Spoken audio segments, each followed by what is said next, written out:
Dimmalim.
Komið þér sæl og góðan dag og afsakið þessa örstuttu töf á því að fundurinn hefjist en sveitarstjórn var upptekin á öðrum fundum.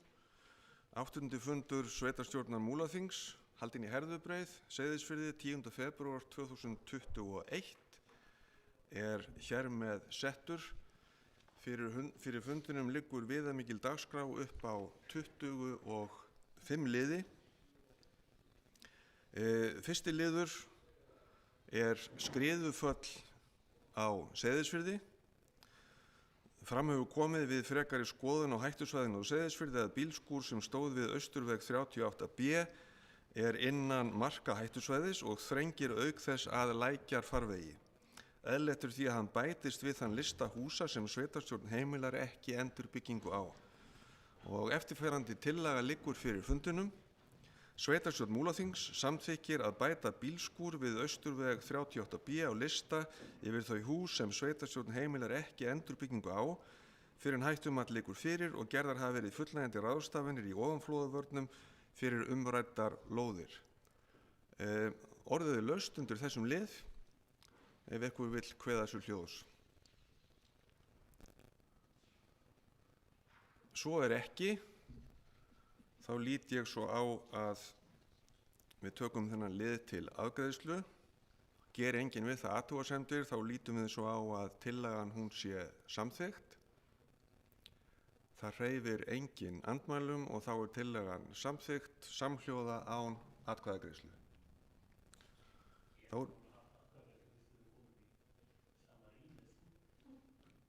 Já, við gætum það. Ég skal taka þetta í greina við lið 2. Þakka þið fyrir. Þá vorum við komið að liði 2 sem eru innkaupareglur Múlaþings. Fyrir liggja tillögur að innkaupastefnu Múlaþings þar sem fram kemur meðal annars að innkaup skuli stuðla að hagkvæmni í rekstri og hvetja til nýsköpunar og framsækinnar þróunar í atvinnulífi og innkaupareglum Múlaþings. Og eftirfarandi tillaga hefur verið lögð fram. Sveitarstjórn Múlaþings samþykkir framlagðar tillögur að innkaupastefnu og innkaupareglum Múlaþings og felur skrifstofustjóra að sjá til þess að þær verði kynntar fyrir starfsfólki sem kemur að innkaupum sveitarfélagsins. Þetta er tillagan eins og hún liggur fyrir. Orðið er laust ef ykkur vill taka til máls undir þessum lið. Sveitarstjórnarfulltrúi Jódís Skúladóttir hefur beðið orðið. Gjörðu svo vel, Jódís.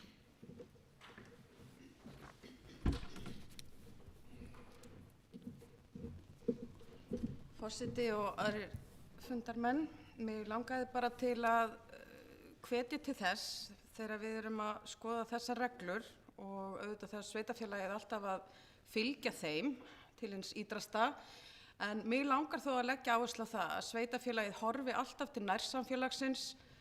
Við erum gríðarlega stórt sveitarfélag með margþætta starfsemi innanbúðar og þess vegna langar mig bara til að minna okkur á að hafa það alltaf í huga að þegar því er viðkomið að við leitum til fyrirtækja innan sveitarfélagsins við innkaup þegar þessir kostur. Takk. Þröstur, varst þú að biðja orðið?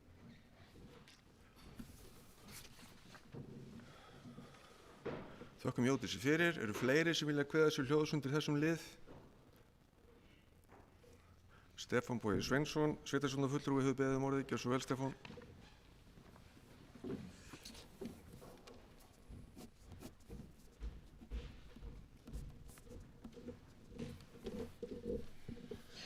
Forseti, ágæta fundar fólk. Ég ætla nú að byrja á því að lýsa yfir ánægju minni með það að sjá ykkur í eigin persónu hér á fundi, þó að það sé ágætt að hafa möguleikann á því að funda í gegnum tölvu og nýta nútíma tækni. Þá kemur nú ekkert alveg í staðinn fyrir það að vera í sama rýminu og horfa beint í augun á hvert öðru, og það er ánægjuleg tilbreyting frá því sem hefur verið undanfarna fundi. Varðandi þessar innkaupareglur vildi ég nú bara taka undir það sem framkom hjá Jódísi Skúlasdóttur, sveitarstjórnarfulltrúa, að það er þörf hverju sveitarfélagi að vera með skýrar reglur, og það er bæði krafa laga og það er líka bara góð vinnubrögð. En það er líka mikilvægt að hafa í huga að sveitarfélag getur haft mjög mikil áhrif innan samfélagsins með því að beina viðskiptum að þeim aðilum sem hér eru starfandi. Og þetta er eitthvað sem þarf alltaf að vera vakandi gagnvart og bæði þá kjörnir fulltrúar duglegir að minna á og benda á og eins starfsfólk sveitarfélagsins. Og ég held að sé alveg á hreinu að slíkt eðlilegt svigrúm er innan ramma þessara regla. Á hinn bóginn er auðvitað líka það hvílir líka okkur skylda að tryggja það að fjármunir sveitarfélagsins séu nýttir með sem skynsamlegustum hætti, og þannig þurfum við alltaf að horfa líka til hagkvæmni og verða og allt þetta. En það er hægt að samþætta þessi sjónarmið og ég held að það hafi nú verið gert í þessum sveitarfélögum og verður gert áfram. Og það er, ég held að við skulum líka ekki gleyma því að ströngustu reglurnar sem að framkoma þarna gilda innkaup sem eru býsna stór, jafnvel á mælikvarða þessa nýja stærra sveitarfélags. Það þýðir ekki að menn geti bara unnið innkaupin einhvern veginn þegar fjárhæðirnir eru undir þessum viðmiðunarfjárhæðum, og ég legg áherslu á það að auðvitað nota menn eðlilegt verklag eins og að gera verðfyrirspurnir, bera saman verð frá mismunandi þjónustuaðilum og svo framvegis áður menn taka ákvörðun um innkaup. Jafnvel þó það sé ekki endilega bundið í reglur að gera það, þá á það bara að vera hluti af okkar vinnubrögðum. Takk.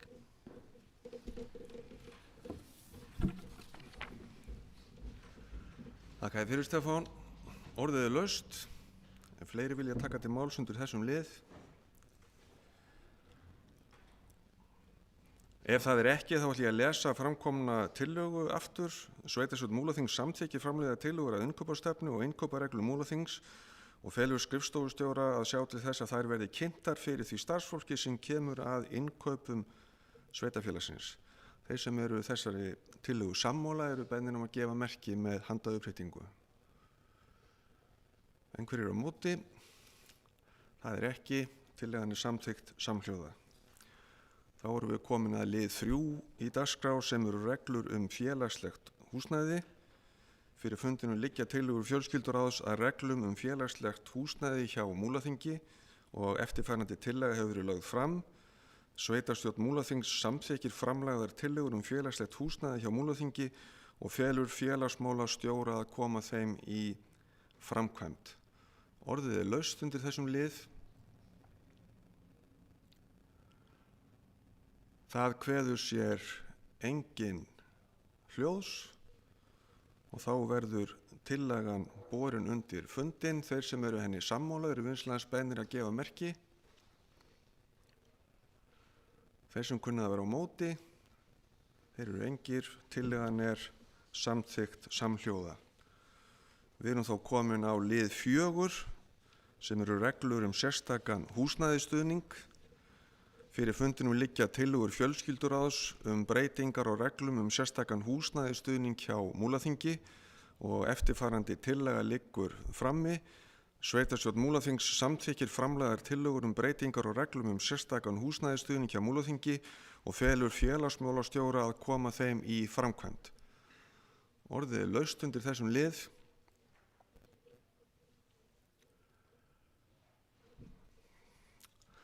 Sveitarstjórnarfulltrúi Eyþór hefur kveðið sér hljóðs, gjörðu svo vel.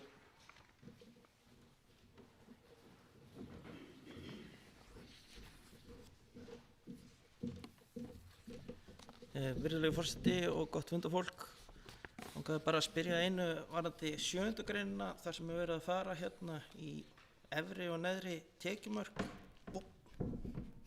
Ég var bara að spá hérna, hefur þetta einhver áhrif? Einhverjir að detta út af þessum hérna að fá þennan styrk? Verið að breyta einhverju með við hvernig núverandi ástand sem sagt? Einhverjir sem að detta út af þessum að fá þennan styrk? Takk. Ætli ég ekki réttast að beina þessi til formanns fjölskylduráðs? Ég held að.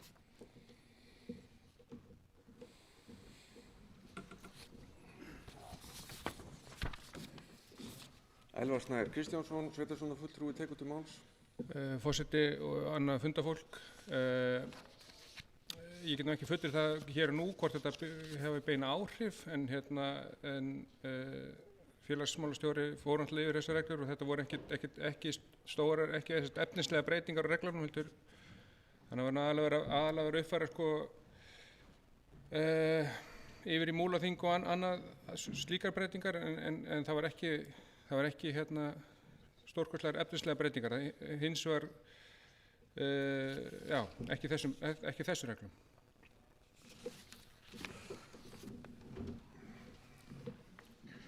Takk fyrir þetta, Elvar. Mig grunar reyndar að þessar breytingar taki mið af vísitölu. Eru fleiri sem vilja taka til máls undir þessum lið? Jódís Skúladóttir, sveitarstjórnarfulltrúi, gjörðu svo vel.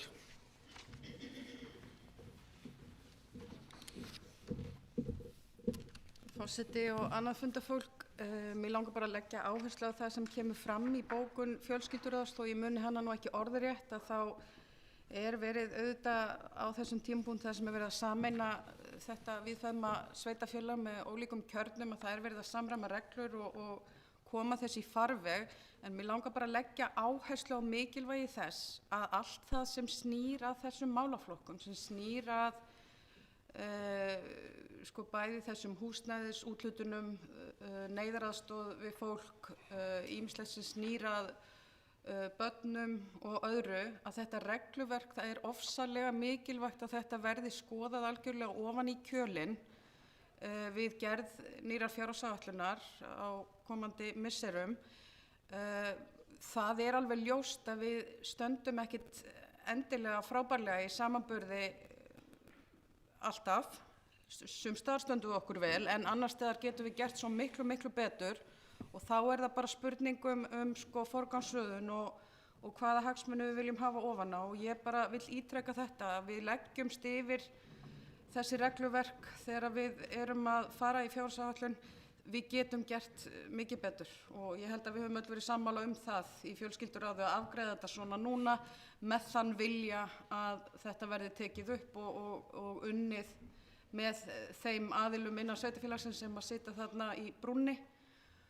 Félagsmálastjóra og öðrum og þessi vinna verði gerð þannig að við stöndum okkur betur. Takk.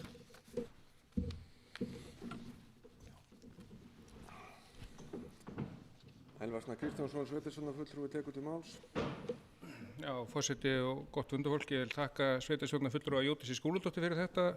Það sem mér gafst tími til að aðeins að rifja upp svör við þá spurningur á sveitarstjórnarfulltrúa Eyþóri Stefánssyni, en þessar tölur sett frá félagsmálaráðuneytinu sem þá bara viðmiðunartölur sem þvert á sveitarfélög.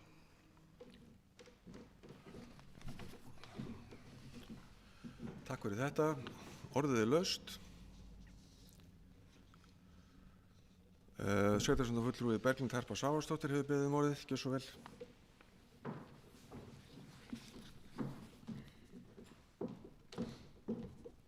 Forseti, góðir fundarmenn. Ég nú fráfarandi formaður í fræðslunefnd og þar vorum við nú ekki með félagsmálin en mér langar svona að því að vera að tala að gera enn betur að í þeim málum tengt félagsmálunum þá hefur alltaf verið sá vilja að gera mjög vel. Samkvæmt Júlíu Sæmunds félagsmálastjóra þá hefur hún alveg látið heyra í sér ef það þarf meira fjármagn, þannig að ég trúi ekki öðru að við höfum verið að standa okkur mjög vel og við ætlum okkur að standa okkur mjög vel. En í ljósi ástandsins þá náttúrulega meiri þörf og enda höfum við aðgang að meira fjármagni ef til þess kemur, en það er ekki spurning að við viljum gera vel og ef að verður þörf á því að fá meira fjármagn og svona, þá er ég alveg viss það að félagsmálastjórinn hafi samband og við myndum mæta því, þannig að það er alveg pottþétt að við viljum gera vel í félagsmálunum. Takk fyrir.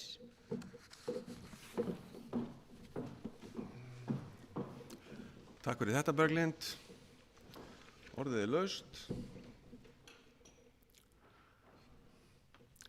Hyggist fleiri ekki kveða þessu hljóðs, þá ætla ég að lesa tillöguna aftur eins og hún liggur fyrir. Sveitarstjórn Múlaþings samþykkir framlagðar tillögur breytingar og reglum sérstakan húsnæðisstuðning hjá Múlaþingi og felur félagsmálastjóra að koma þeim í framkvæmd. Þeir sem eru þessari tillögu sammála eru vinsamlegast beðnir að gefa merki. Einhverjir á móti? Það er ekki, þetta er samþykkt samhljóða. Þá erum við komin að lið 5, snjóhreinsun og öxi.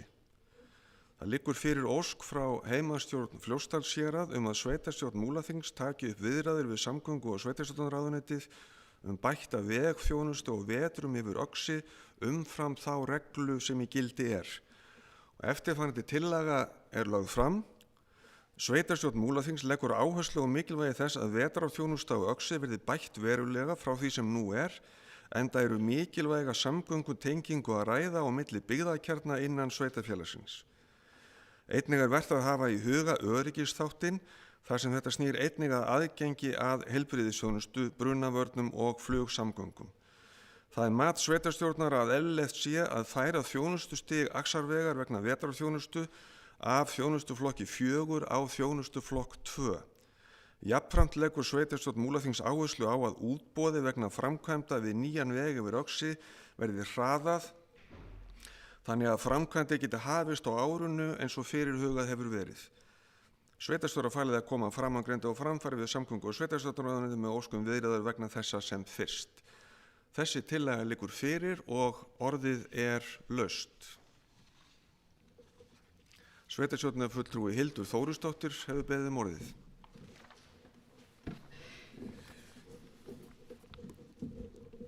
Forseti, ágætir fundamenn.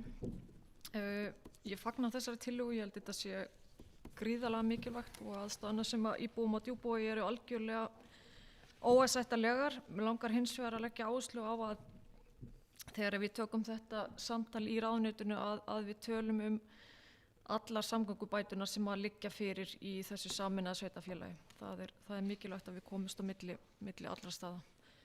Takk. Takk fyrir þetta, Hildur. Sveitarstjórnarfulltrúi Jódís Skúladóttir, gjörðu svo vel.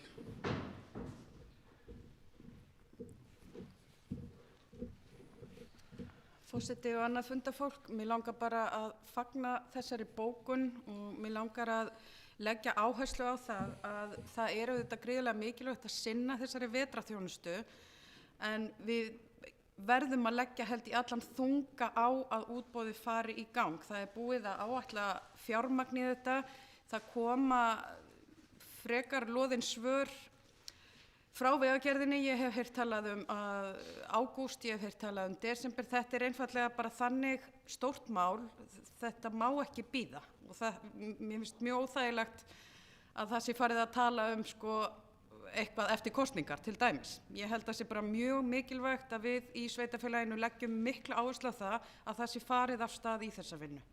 Takk. Takk fyrir þetta. Næstur á mælendaskrá er sveitarstjórnarfulltrúi Þröstur Jónsson. Að hans máli loknu hyggst forseti taka til máls og byrja því fyrsta varaforseta að taka við stjórn fundarins. Já, forseti, aðrir fundamenn. Mér finnst nú svolítið skemmtilegt að þessi brýning skuli koma frá heimastjórninni á Fljótsdalshéraði en ekki Djúpavogi, en ég er vissum að heimastjórn á Djúpavogi er þessu algjörlega sammála, en gaman að héraðsmenn vilja ólmið komast yfir Djúpavogi, kannski ekki öfugt. En svona að gamni slepptu þá er það kannski sama hérna að þetta er gríðarlega mikilvægt held ég, og þetta er kannski svona fyrsta prófraun fyrir ríkið að standa á bakvið þessi sameiningaráhrif. Ríki hvetur til sameiningar og gefur svona ákveðna gulrót með það að það bakki slíka samningu upp og í þessu stóra sveitafélagi eru samgöngumál stóra málið og það eru þessar stóru framkvæmdir þá ekki síst, það er að segja Axarvegur annars vegar og Fjarðarheiðargöng hins vegar. Og ég held að það sé þá algjört að sýna smá lit með því að kippa þessum snjómokstri í gang nú þegar, vegna þetta nú ekki sá risa fjallvegurinn þarna yfir og eiginlega ótækt skipulag sem þarna núna að það er sjaldan mokað og ekki ákveðnum tímum og það er ekki með, sko, ef ég skil rétt, með kostnaðarþáttöku sveitafélagsins sem eiginlega gengur alls ekki heldur. Já, en svo samband við hinn hlutan, það er að segja framkvæmdina sjálfar að þá í rauninni skil ég nú ekki alveg hvað tefur þar vegna þess að ef ég hef skilið rétt og hef fyrir því nokkuð góðar heimildir að þá þegar búið að eyrnamerkja 400 milljónum í þetta verk á fjárlögum 2018 eða 17, mann ekki hvort það er. En það er eins og þess 400 milljónir sé einhvers staðar týndar það þurftum kannski að svona grafast fyrir það hver staðan er með það en ef ég skildi rétt að þá sem sagt voru þær eyrnamerktar en það var ekki sem sagt farið lengra vegna þess að hönnun var ekki lokið en nú er hönnun lokið þannig að hvar eru þessar 400 milljónir er ekki bara að fara að byrja. Takk fyrir. Þröstur Jónsson, sveitarstjórnarfulltrúi hefur lokið máli sínu. Gauti Jóhannesson, sveitarstjórnarfulltrúi, tekur til máls.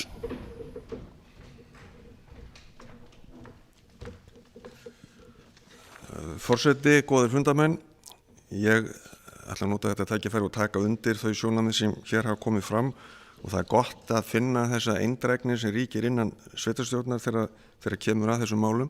Nú er það náttúrulega svoleiðis að eina af grunnforsendunum fyrir þeirri sameiningu sem við stóðum fyrir á síðast ári, hún var loforð framlög til samgöngumála í héraðinu. Hvort heldur það voru Fjarðarheiðargöng, Borgarfjarðarvegur, Axarvegur, allt var þetta undir og það kemur mér mjög á óvart ef ríkisvaldið nú ætlar að fara eitthvað að bakka út úr þessu þegar sameiningin hefur nú átt sér stað. Ég átti þess kost að hitta forstjóra Vegagerðarinnar fyrir ekkert löngu síðan og gerði ég mér ferð á þeirra fund og fór einmitt yfir þessi mál. Ég stóð í þeirri meiningu allt fram að þeim fundi að væntanlegt útboð á Axarvegi myndi fara fram á vordögum, apríl, maí, eitthvað þess háttar. Samkvæmt þeim upplýsingum sem að ég fékk hjá Vegagerðinni þá tekur vinna við þessi PPP-verkefni lengri tíma heldur en önnur verkefni og heldur en þau eru vön og það sem að mér var sagt á skrifstofum Vegagerðarinnar á þessu fundi var að nú væri stefnt að því að bjóða þetta út fyrir árslok.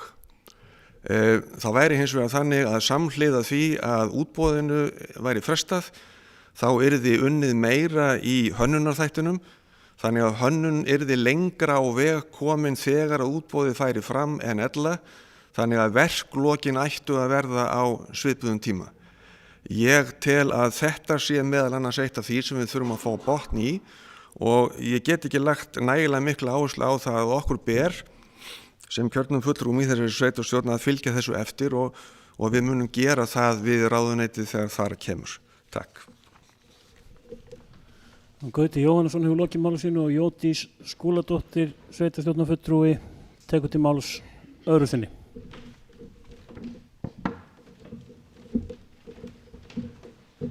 Forseti, varaforseti og aðrir góðir gestir. Ég er nú ekki vön að hleypa sveitarstjórnarfulltrúa Þresti Jónssyni í pontu óreitt, þannig að ég ætla nú bara aðeins að fá að taka hérna til varnar en heimastjórn á Djúpavogi hefur fjallað mikið þetta mál. Við höfum bókað, þetta er á dagskrá á fundi 1. mars, þannig að þó að þessi bókun hér komi frá héraði þá held ég að við séum öll að vinna að sama markmiði og það er bara að halda verkefninu lifandi og keyra þetta í gegn. Takk. Takk fyrir þetta. Jódís, sveitarstjórnarfulltrúi Stefán Bogi Sveinsson hefur beðið orðið. Gjörðu svo vel, Stefán.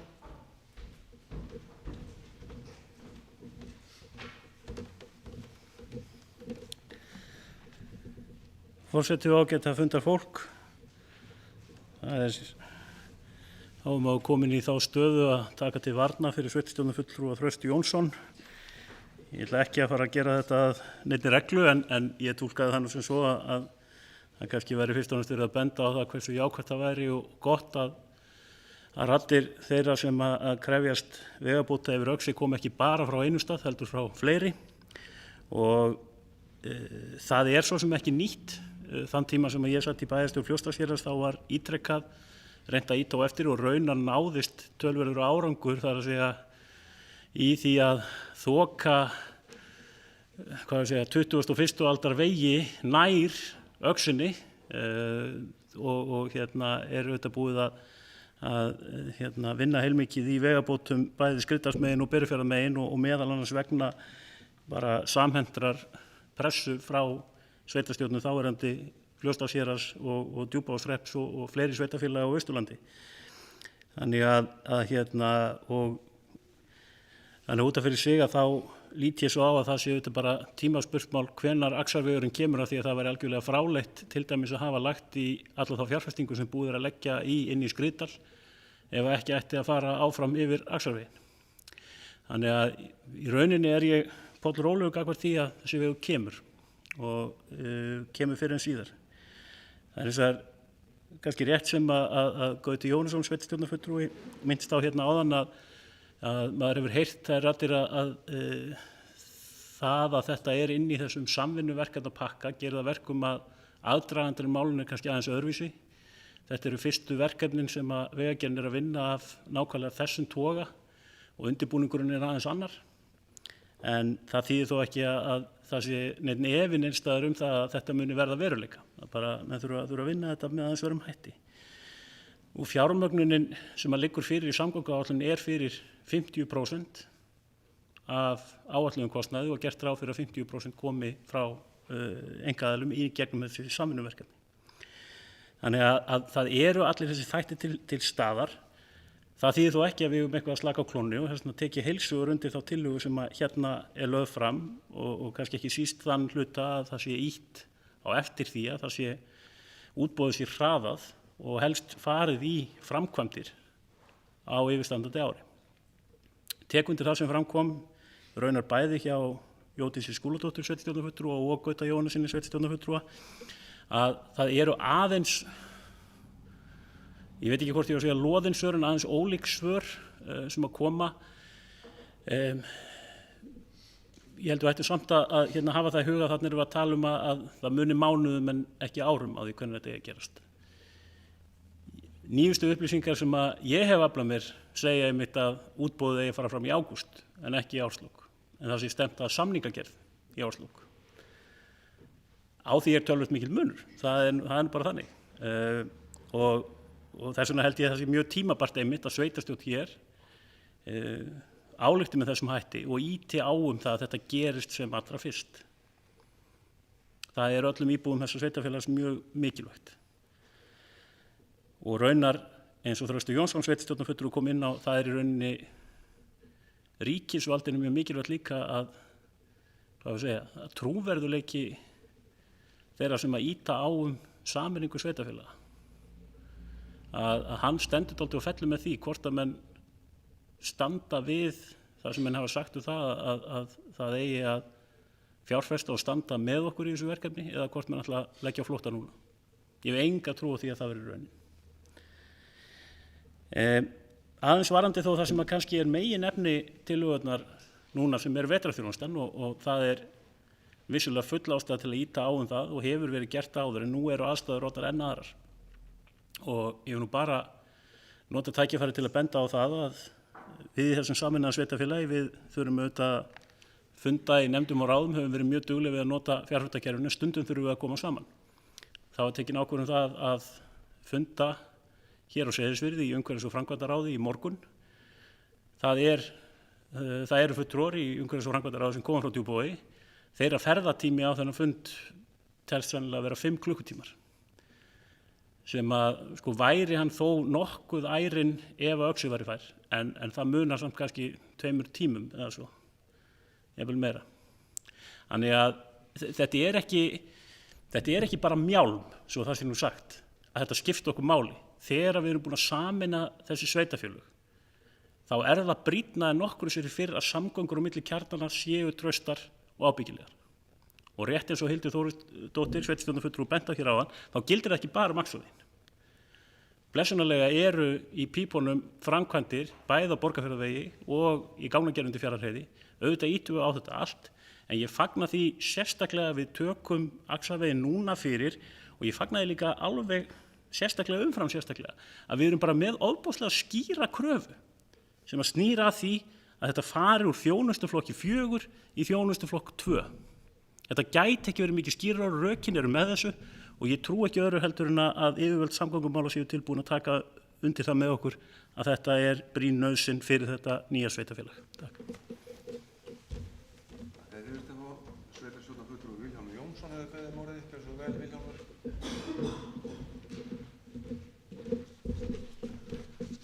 Forseti og fundamenn, ég ætla nú bara að byrja á hérna eins og fleiri að fagna því að við erum komin saman til að funda hérna, svona komin út úr tölvuheimum.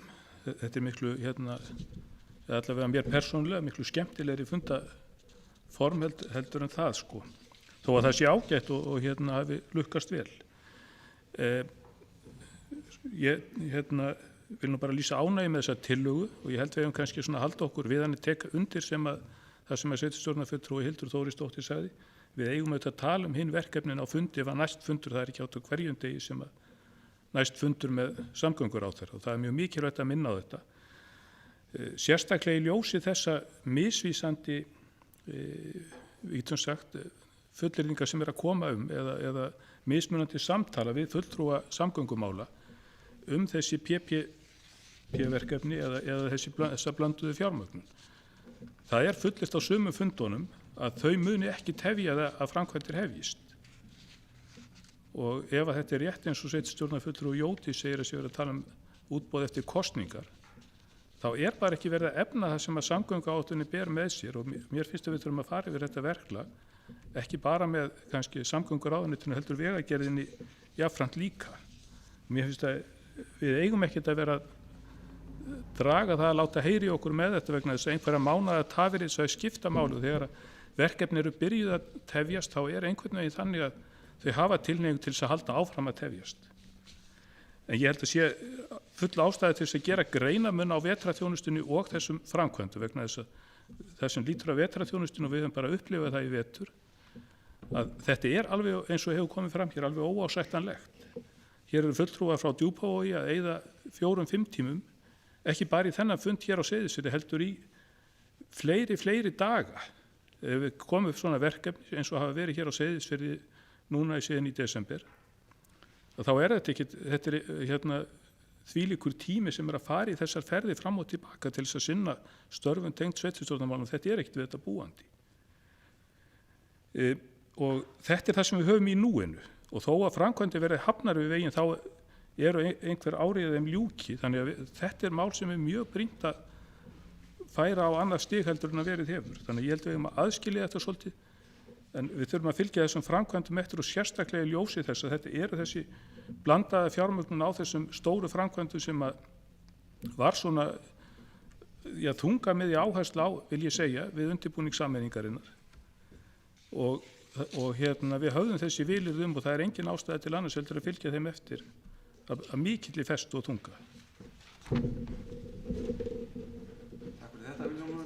Sveitarstjórnarfulltrúi Þröstur Jónsson hefur beðið um orðið. Gjörðu svo vel, Þröstur.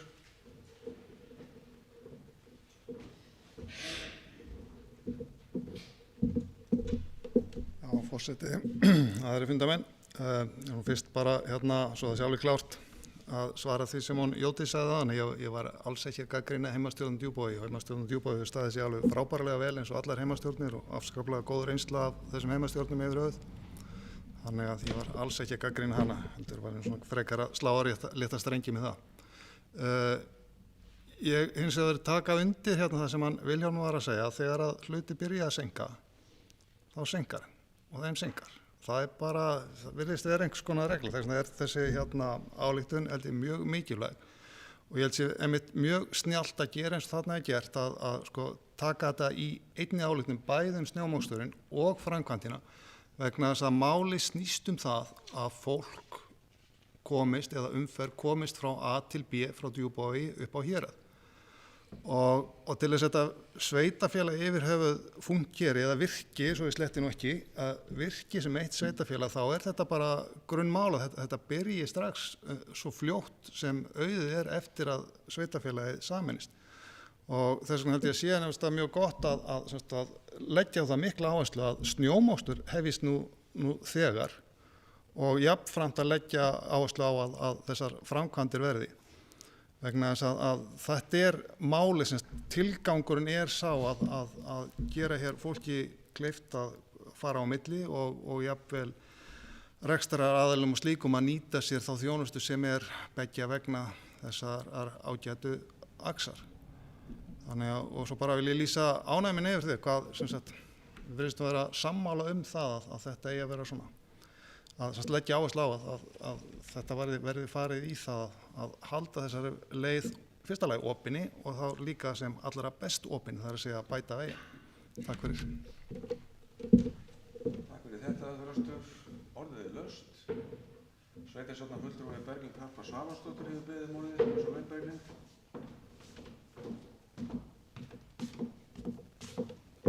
Forseti, góðir fundarmenn.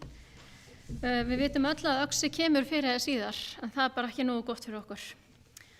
Með þessi samgöngumál, þau voru bara, það voru málin okkar í sameiningarferlinu okkar, að þau þarf að bæta og það hefur sýnt sig all land að það skiptir öllu máli að samgöngumál sé í lagi.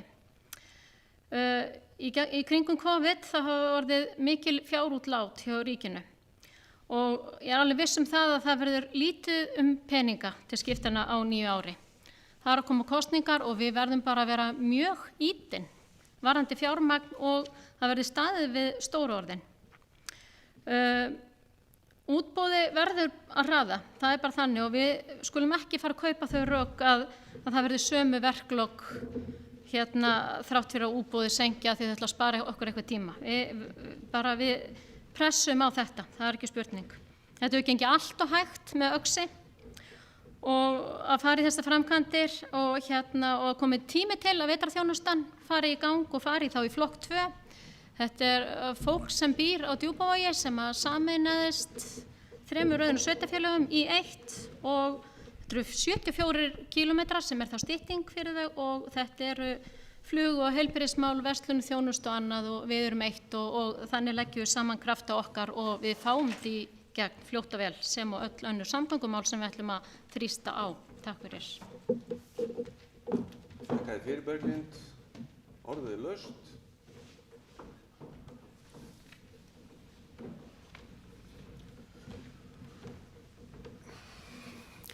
Fleiri hafa ekki hvart sér hljóðs undir þessum lið og ég tel fulla ástæðu til þess að lesa þessa tillögu aftur.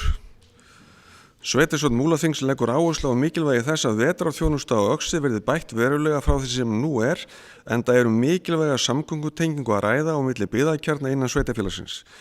Einnig vert að hafa í huga öryggisþáttinn þar sem þetta snýr einnig aðgengi að heilbrigðisþjónustu, brunavörnum og flugsamgöngum.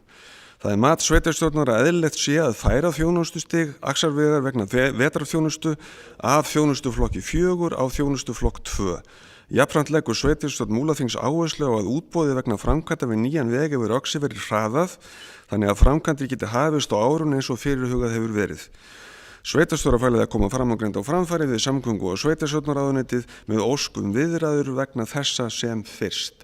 Þessi tillaga liggur fyrir fundunum. Þeir sem eru henni sammála eru vinsamlegast beðnir að gefa merki. Þeir sem eru ósammála, þeir eru engir og þessi tillaga samþykkt samhljóða. Þá erum við komin að lið 6. Borgarfjörður breyting á aðalskipulagi á reit við gamla frystihúsið. Fyrir liggur tillaga frá umhverfis- og framkvæmdaráði að samþykkt verði breyting á aðalskipulagi Borgarfjarðar til samræmis við áform uppbyggingu á Bláberga þar sem hluti umræddrar lóðar nær inn á svæði sem samkvæmt gildandi aðalskipulagi skilgreint sem íbúðabyggð. Og eftirfarandi tillaga liggur fyrir fundunum. Sveitarstjórn Múlaþings samþykkir að láta gera og auglýsa tillögu að breytingu á aðalskipulagi Borgarfjarðar til samræmis við fyrirliggjandi áform uppbyggingu og lóð gamla frystihússins. Skipulagsfulltrúa ásamt umhverfis- og framkvæmdaráði er falið að vinna málið áfram og orðið er laust undir þessum lið. Sveitarstjórnarfulltrúi Eyþór hefur beðið orðið, gjörðu svo vel.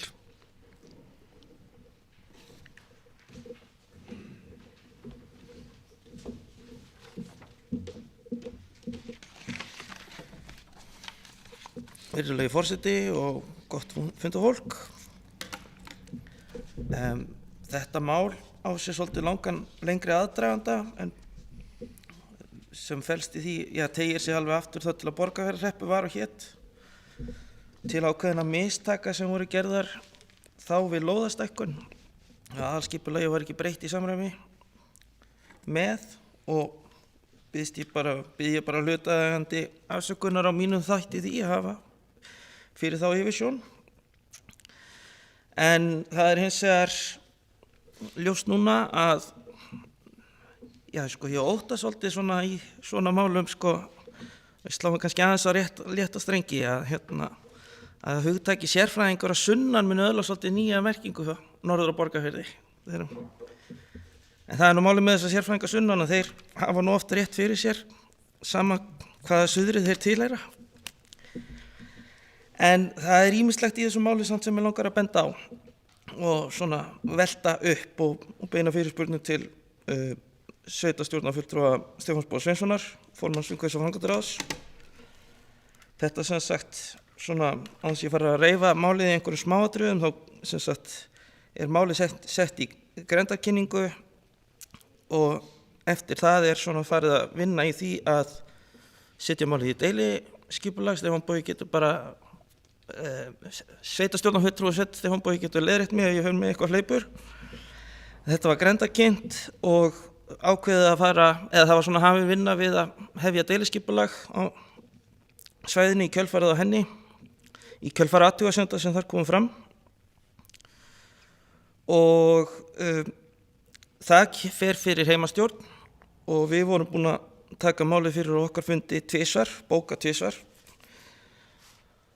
Og svo kemur í ljós að málið þarnast það þarf að breyta aðalskipulagi og þá er sem sagt heimastjórn hefur ekki neitt nema umsagnarheimild aðalskipulagsmál eða veitir umsagnir aðalskipulagsmál. Þannig að ákvörðunartakanir fer alveg frá heimastjórninni og það er svona ýmislegt, svona svo ég komið mig hérna með punkta, þetta ferlið er búið að taka 5 mánuði að fá svör að þetta megi ekki og þá langar mér bara að koma hérna með fyrstu spurninguna sem ég vildi fá svona svör eða spurningu eða vangaveltu sem ég væri til í að fá viðbrögð við. Í 13. grein skipulagslaga þar stendur þar sem framkvæmdir eru fyrirhugaðar og deiliskipulag liggur ekki fyrir getur sveitarstjórn eða í okkar tilfelli heimastjórn veitt framkvæmdaleyfi að undangenginni grenndarkynningu séum að ræða framkvæmd sem er í samræmi við aðalskipulag og í samræmi við landnotkun, byggðamynstur og þéttleika byggðar. Við erum öll orðin sammála ég hef ekki alltaf verið það en ég er orðin það, að það á ekki við í þessu tilfelli. En af hverju í ósköpunum er þetta ekki skoðað hvort að mál standist aðalskipulag áður en þau eru send í grenndarkynningu. Því að það hefði sparað, það hefði alveg komið saman niðurstaða á málinu en það hefði sparað að minnst í að verða 4 mánuði því að grenndarkynningin er dagsett 30. október og vinnan væntanlega við hana farið fram eitthvað undan. Svo er önnur spurning sem að ég velti fyrir mér í þessu að því að málið var komið inn á borð heimastjórnar, við erum búin að taka það fyrir 2 á fundi og vegna misskilning þá vorum við nú nærri búin að veita byggingarleyfið en tókum nú eftir því á síðustu stundu að það hefði, sem betur fer gerðum við það ekki, það hefði verið til vandræða. En ég velti fyrir mér í hvaða tilfellum má umhverfis- og framkvæmdaráð ákveða að vísa máli frá sem eru komin inn á borð heimastjórnar. Og áður en snúið upp á mig það að ég vilji taka einhverjar ákvarðanir sem eru ólöglegar þá er ég ekkert að velta því fyrir mér. Ég bara velta fyrir mér hvenær má umhverfisframkvæmdaráð ákveða að vísa málu frá án þess að heimastjórn fái að segja sitt álit. Og ég veit, ég ekki að vefengja þessa tilteknu ákvörðun sem var tekin í þessu tilfelli. Ég bara velti, þetta er bara svona, já, þetta er bara skemmtileg, þetta er bara eitthvað sem mér finnst þið þurfa að velta fyrir okkur. Svo í ljósi þess sem að hefur, já, í ljósi framhaldsins að þá að fara með þetta í aðalskipulagsbreytingu, þá stendur í 36. grein skipulagslaga við mat á því hvort að breyting á aðalskipulagi geti talist óveruleg skal taka mið af því hvort hún hafi verulega breytingar á landnotkun í för með sér eða sé líkleg til að hafa mikil áhrif á einstaka aðila eða hafa áhrif á stór svæði. Og sveitarstjórn þarf að senda rökstuddartillögu til skipulagsstofnunar hvort að þessu megi verða. Ég byrst kannski forlátt að hafa gleymt að biðja leyfi forseta við allum þessum tilvitnunum mínum. Ég skal reyna að bæta mig. Ég sem sagt óska eftir því og ætla að leggja fram það bókun hér að ég met allavega núverandi bókun sem er lögð fram fyrir fundin að það rúmist innan hennar að telji menn það hægt, eða telji menn svo að það sé hægt að flokka þessa bókun sem óverulega, þá rúmist það innan þessara bókunar sem lögði fyrir fundin. Og sveitarstjórnarfulltrúi Stefán Bogi getur kannski svarað mig hvort hann sé sammála mér í því matið, burtséð frá því hvort hann sé sammála mér að þetta sé óveruleg breyting eða ekki. En ég tel að það sé allavega rétt að skoða hvort að megi flokka þetta sem óverulega breytingu, því að þá tekur ferlið samkvæmt lögunum 4 vikur. Og landbreytingin sem verið að skoða hér sú að fara úr sem sagt þjónust- og íbúðasvæði og hitt svæði sem umræðir íbúðasvæði. Þetta snýst hvort að þetta tiltekna íbúðasvæði megi þá breyta í þjónust- og íbúðasvæði. Varðandi hvort að þetta hafi áhrif á stór svæði. Þetta 361 fermetrar þessi blettur sem umræðir. Þetta svona þriðjungur á íbúðalóð. Lóðin sem að tók yfir þennan blett til samanburðar rúmir 3100 fermetrar. Svo veldi ég fyrir mér, já, en þá eftir stendur þá hvort þetta hafi mikil áhrif á einstaka aðila.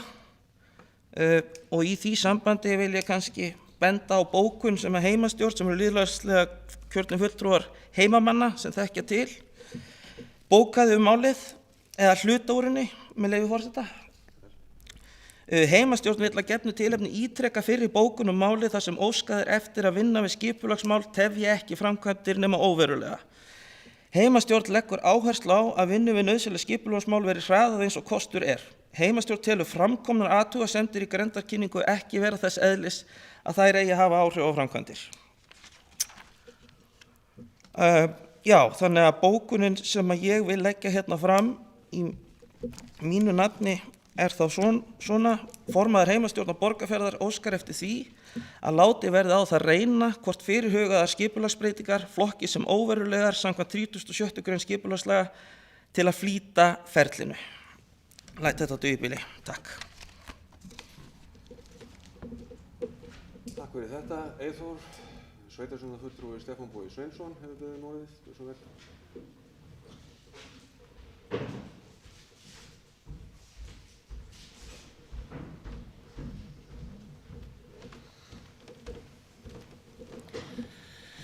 Forseti og ágæta fundafólk.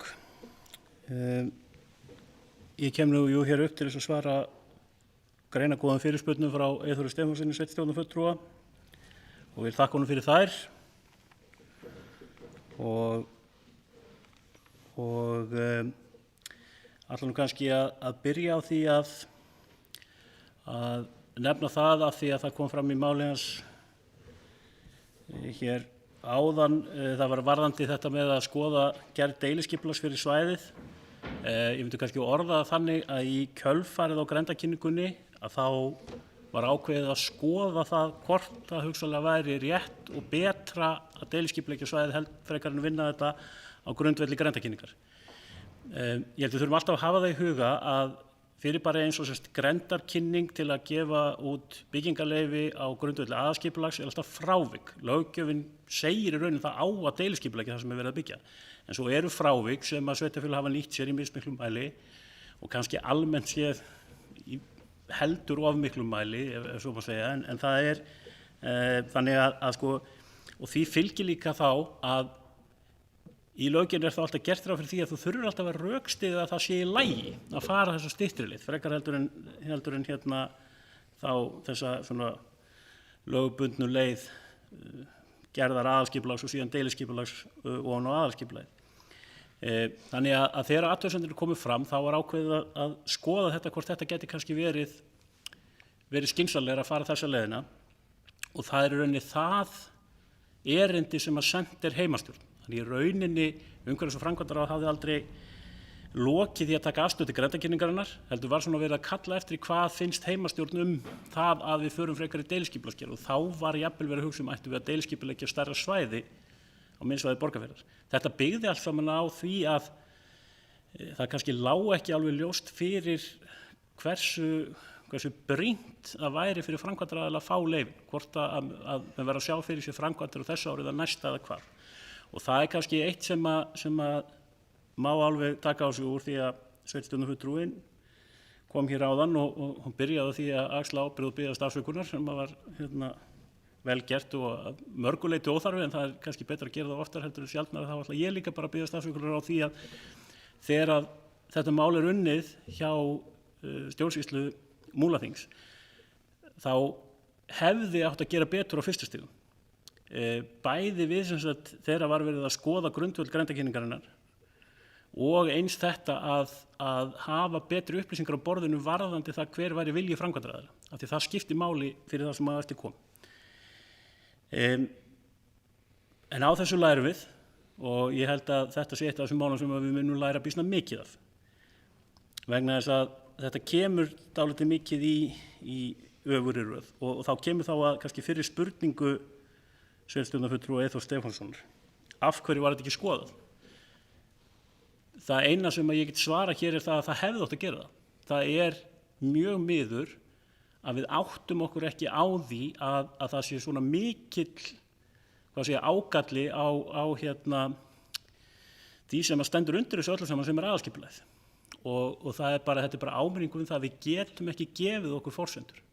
Við gáfum okkur það vegna þess að lóðin var þarna og annað, þá gáfum okkur það bara að þetta væri í lagi.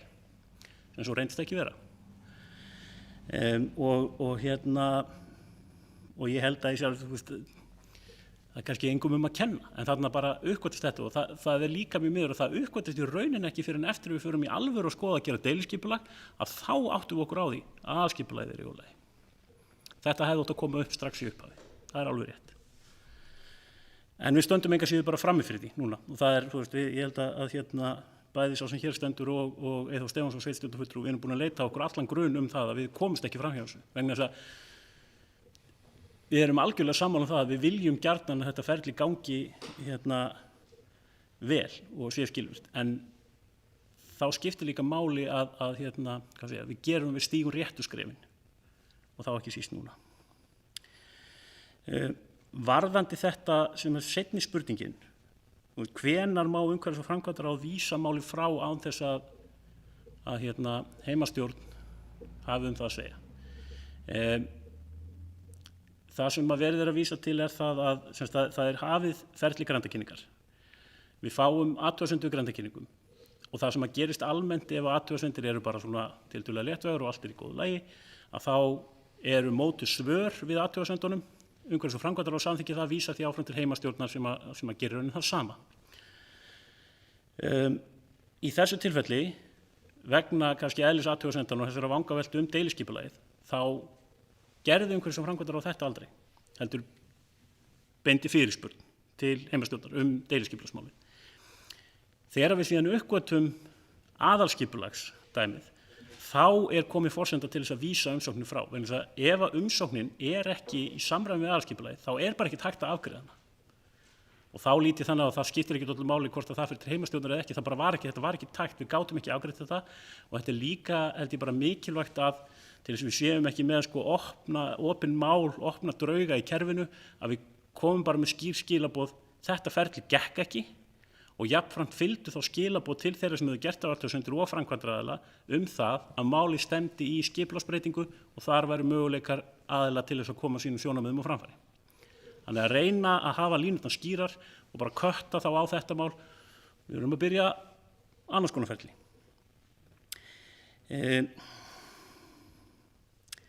Já, kemur þá að spurningunni 37. greinina og óverulega breytingu á aðalskipulagi og líka það hvað felst í þessari tillögu sem hér til afgreiðslu. Ég hef litið svo á að tillagan gangi út af það að auglýsa skipulagsbreytingu, það sé ekki óverulega breytingu, heldur auglýsa. Það sé það sem verið að samþykkja. Og ég held að það sé mikilvægt að við samþykkjum það núna, eins og þá getum við hraðað upphafi ferlisins. Það að segja, ef við bara tökum þessa skýru ákvörðun sveitarstjórnar núna, það sveitarstjórn sem fer með aðalskipulagið, að við ætlum að auglýsa breytingatillögu í þessa veru. Allt sem að skilur þetta eftir opið eða til einhvers mats held ég sé fallið til þess að tefja þetta. Varðandi það að ferli eftir 37. grein eða sem sagt, eða kannski annarri málsgreininni og sem sagt þá óverulegri breytingu, hraði ferlinu. Það gerir það á pappír.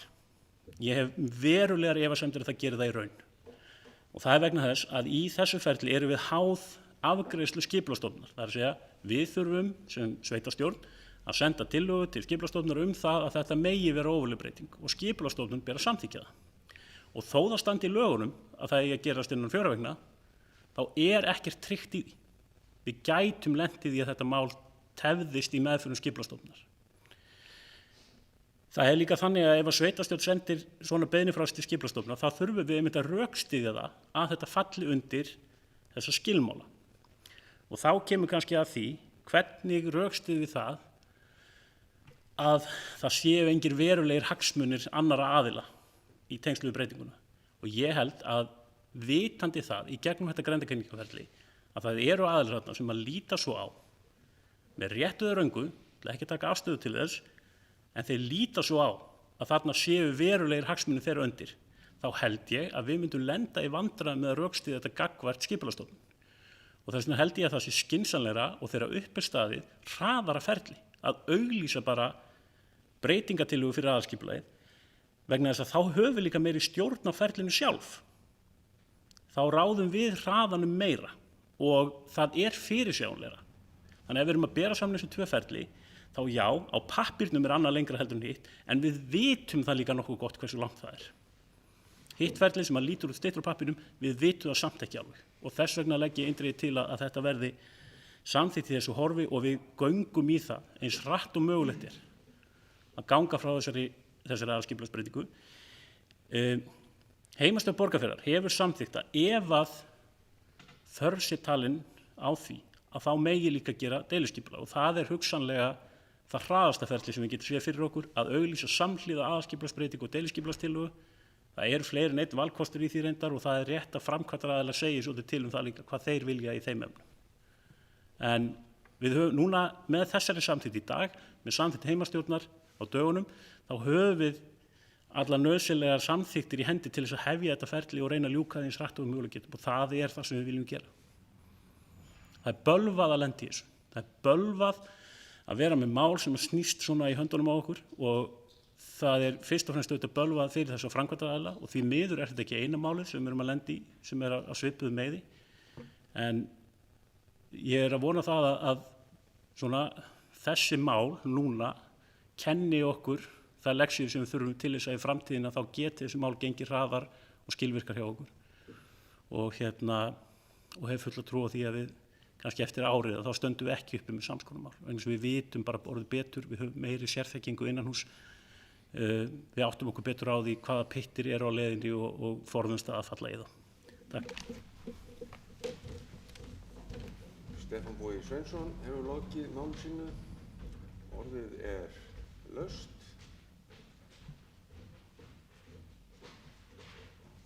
Ef enginn kveður sér hljóðs, þá langar sveitarstjórnarfulltrúi Eyþór Stefánsson hefur beðið orðið, að hans máli loknu hyggst forseti taka til máls og því bið ég fyrsta varaforseta taka við stjórn fundarins.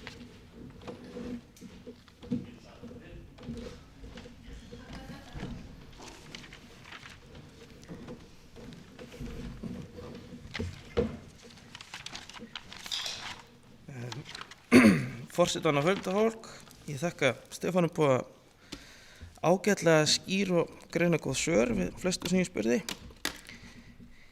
Ég bara velti þessu fyrir mér að því að ég þekki nú ekki alfræði orðabók í skipulagsfræðum og sjálfsagt það nú enginn sem hér inni. En sko, það virkilega svo að þetta flýtiferli innan gæsalappa, að það taki lengri tíma? Og svo velti ég fyrir mig, sko, hver ákveður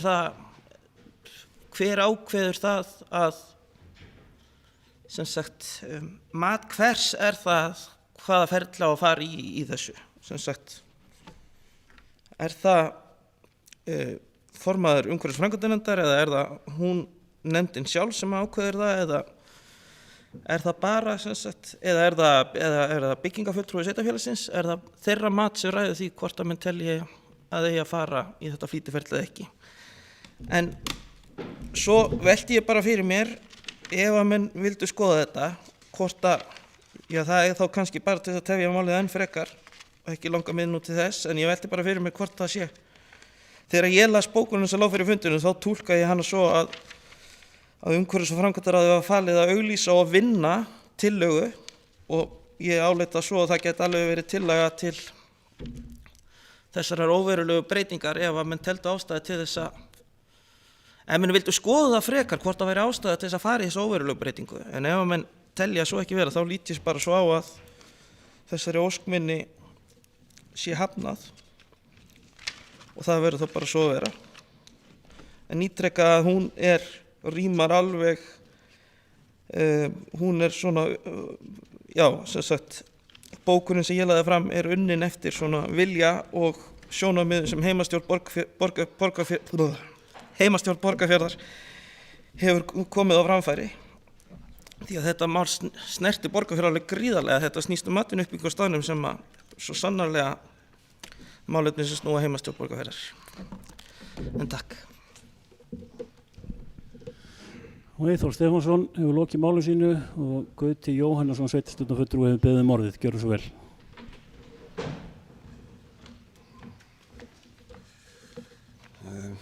Forseti, góðir fundarmenn, þessi málaflokkur sem við erum að ræða hérna, skipulags- og byggingamál, hafa lengi verið ásteytingarsteinn í sveitarstjórnum eins og við öll þekkjum sem að hérna höfum reynslu af þeirri stjórnsýslu.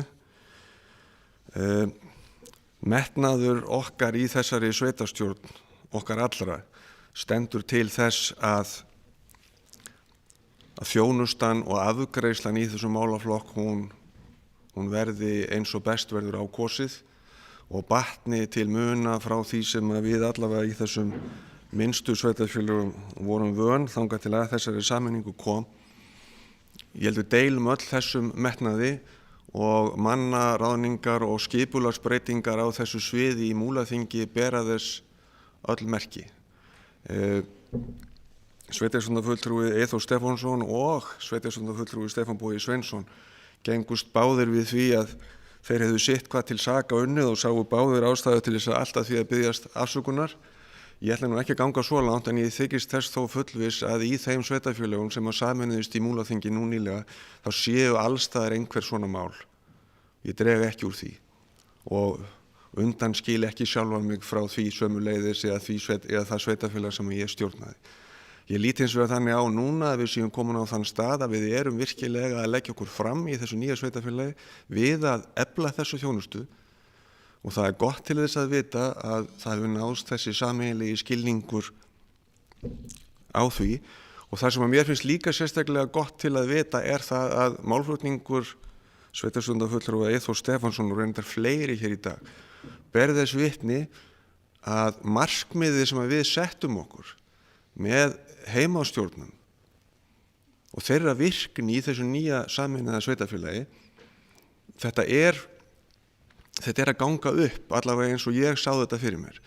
Í öllum þessum heimastjórnum á þessum stöðum mikill metnaður til þess að gera hlutina vel og sinna alvöru verkefnum eins og sveitarstjórnarfulltrúi Eyþór Stefánsson hefur komið inn á. En ég tel bara að þessi umræða núna, ég ætla ekki að hafa þetta lengar, en ég bara tel að þessi umræða núna, hún beri þessu vitni að við erum sannanlega að reyna að koma til móts við þær kröfur sem gerðar eru innan málaflokksins, og ég bara hvet heimastjórnirnar og okkur og þetta svið til þess að halda áfram þeirri góðu vinnu sem þær eru unnin. Takk fyrir.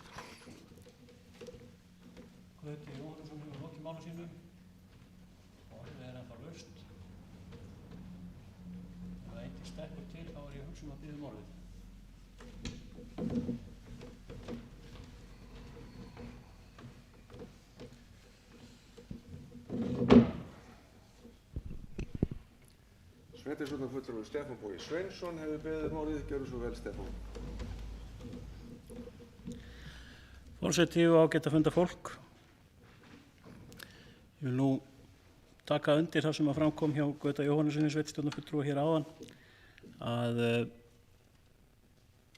mér finnst einmitt umræða hér og í rauninni bara samskiptin í aðdragandanum og raunar fleiri mál, bara bera akkurat þetta með sér, að það mikill metnaður og vilji hjá bæði náttúrulega ráðum sveitarfélagsins og heimastjórnum til þess að gera hlutina vel, setja sig inn í málin og eyða í það tíma og orku, og við stöndum bara betri og hæfari eftir.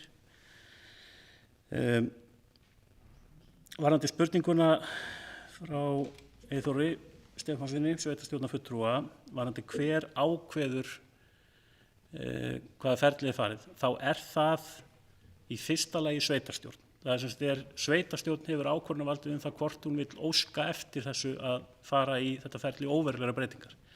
Og það þess vegna sem ég lít þannig á það, ef að við ætlum að gera það, þá þyrftum við eiginlega að vera með tillögu slíkt hér núna, vegna þess að það ákvörðun í sjálfu sér og sveitarstjórninni að vilja fara í það ferli.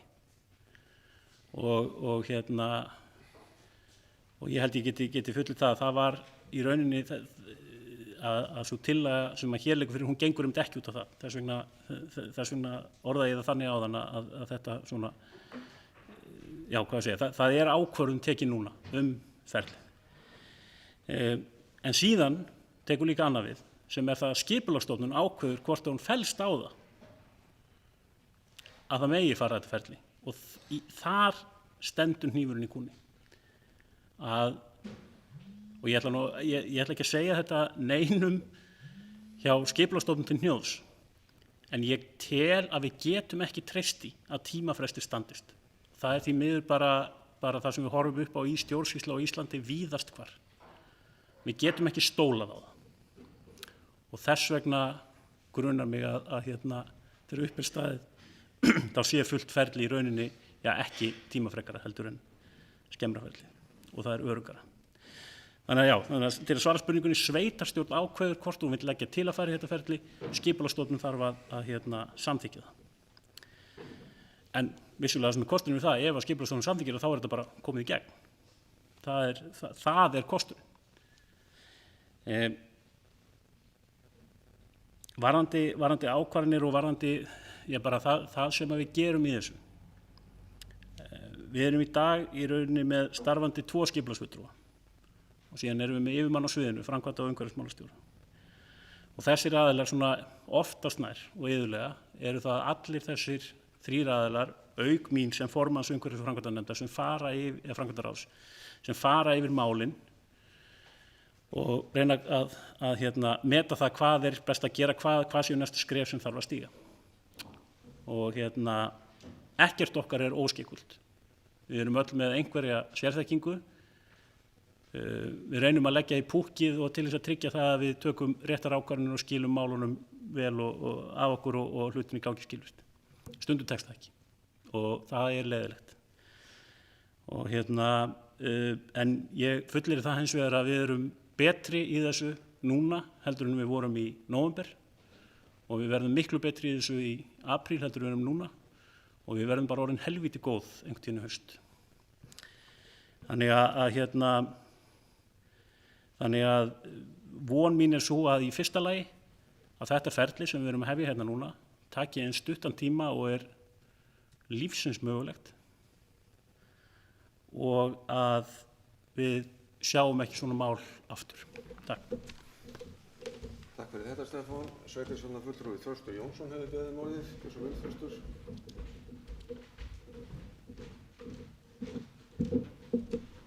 Fundarstjóri, fundamenn. Ég ætla nú eiginlega bara að þakka umræðunum bæði frá sveitarstjórnarfulltrúa Stefáni Boga og Eyþóri. Þetta hefur eiginlega verið eins og að sitja á skólabekk í skipulagsmálum. Og þetta það sem maður hefur alltaf haft á tilfinningunni kannski að læra núna sem nýgræðingur í sveitarstjórnarmálum hvað þetta rosalega snúið og einhvern veginn þungt í vöfum. Þarna verið að breyta við skilrétt einhverju smá frímerki og það þarf virkilega að opna, ef ég skil rétt, aðalskipulag út af þessu. Og svo kemur í ljós, það hægt að byggja einhverja óverulega breytingu og þetta nú komið svo sem inn á borð hérna áður síðan ég byrjaði. Og það talað að í lögumstandi að það sé 2 vegna eða 3 vegna, ég heyrði það nú ekki, 4 vegna frestur að skila þessu inn. Og svo kemur í ljós að sá frestur yfirleitt ekki virtur. Þannig að mér finnst bara hvori, sá sem situr í heimastjórn eða Stefán Bogi Sveinsson eða aðrir sem að taka ákvarðanir þarna, öfundsverðir af þessu dæmi. Og þetta svona kannski segir hvað þetta sá sem blæðir fyrir þetta eru náttúrulega framkvæmdaaðilarnir sem vilja komast þarna í framkvæmdir og gera góða hluti og þannig þetta iðulega. Það eru þeir sem blæða fyrir þingslin í stjórnkerfinu. Og dæmin svo ótrúlega mörg. Einhvern tímann heyrði ég, gott ef var ekki bara Fljótsdalshérað, það þurfti að flytja gangstétt vinstra megin yfir á hægri hliðina. Það ertu að opna aðalskipulag út af því. Og mér langar að spyrja tvennt kannski í þessu sambandi að það vera að tala þarna kannski 4 vikur frest ef þessi tillaga Eyþórs væri samþykkt. Hitt ferlið vita man eitthvað hvað það langt og hin spurningin það sem sagt kostnaðaraukninguna við það að fara þessa leið að það að opna aðalskipulag. Ef að Stefán Bogi eða einhver sem til þekkir geti svarað því. Takk fyrir. Takk fyrir Þröstur. Stefán Bogi Sveinsson, sveitarstjórnarfulltrúi til svara.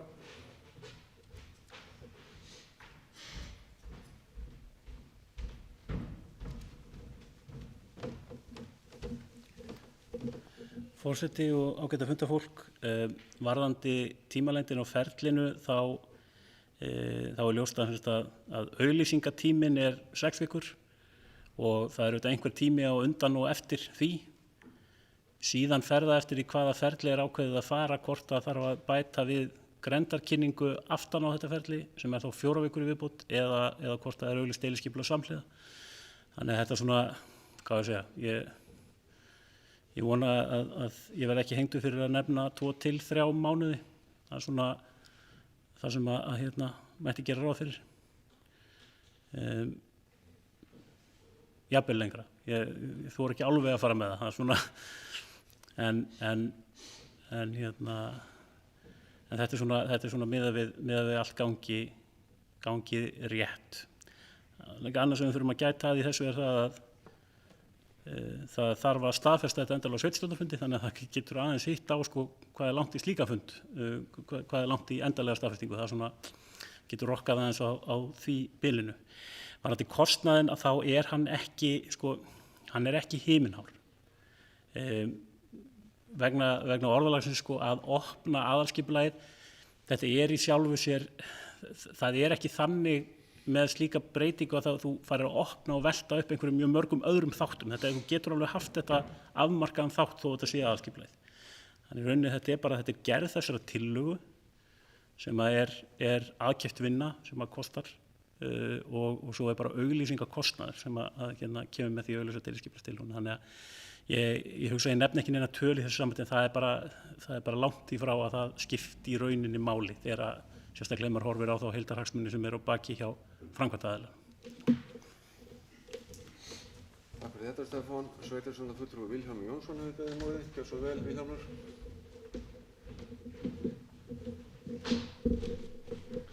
forseti og fundarmenn.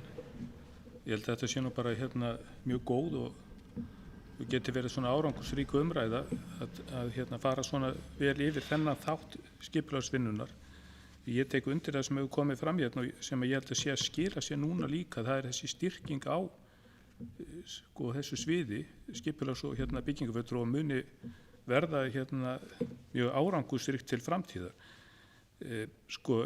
Það er eitt þegar að vera að fjalla aðalskipulagið. Við erum að fjalla þessa tilteknu breytingu núna en aðalskipulagið er náttúrulega eina megin stefnum sveitarfélagsins og við kannski eigum eftir að sjá það að við komum svona fram úr því að vera sem manni finnst svolítið eins og í þessu máli að elda.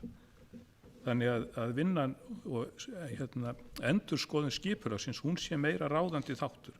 Því manni verður svolítið hugsað til þess eins og hefur komið fram í þessu máli þarna kunna vera fleiri hagsmunir heldur en framkvæmdaaðilar sem er að óska eftir breytingunni og þá er það að hafa áhrif kannski á það verður ekkert að breytingunni.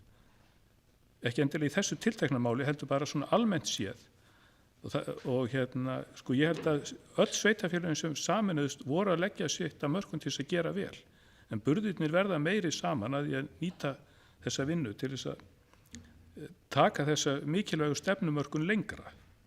Þannig að við séum að undirbúa mál betur, við séum með aðalskipulagið það sé í raun og veru kannski færri glufur sem er að sækja inn á að breyta því að mun þetta þróast eftir því sem að byggðin og landnotkun gerist en það er samt mikilvægt að hafa þetta í huga, þetta er megin stefna og við vitum það líka við eigum töluvert mikið unnið í deiliskipulagsmálu sem að kannski verður þá frekar úrlausnarefni mála þessum toga.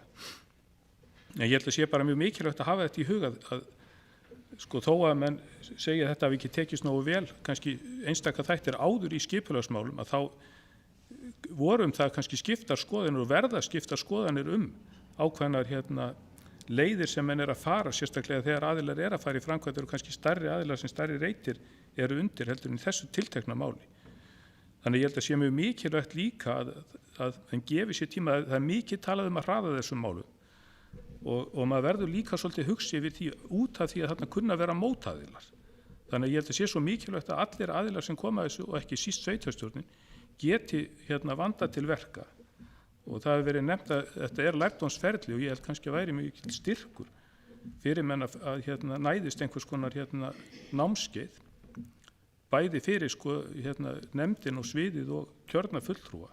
Því þetta menn er alltaf að læra eftir því sem fleiri mál kom inn á sviðið og kannski svona betra að fá ennþá sterkari grunnundir það í fræðslu til þess að menn standi betur undirbúnir að verki þegar á reynis. Sveitarstjórnar Vilhjálmur Jónsson hefur lokið máli sínu, orðið er laust.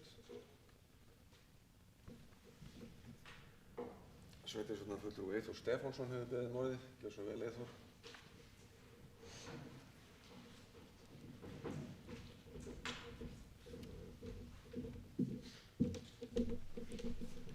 Já, virðulegi forseti, gott fundarfólk.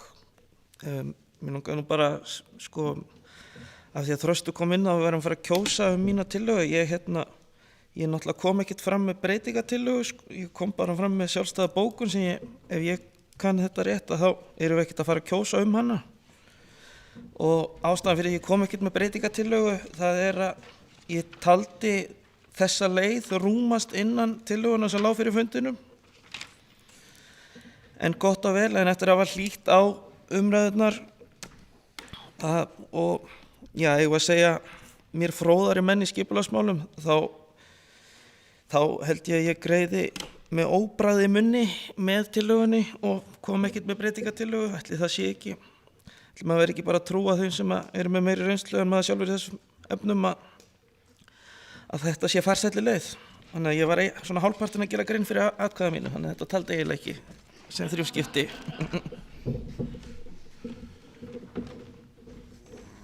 Sveitarstjórnarfulltrúi Eyþór Stefánsson hefur lokið máli sínu. Eru fleiri sem vilja taka til máls?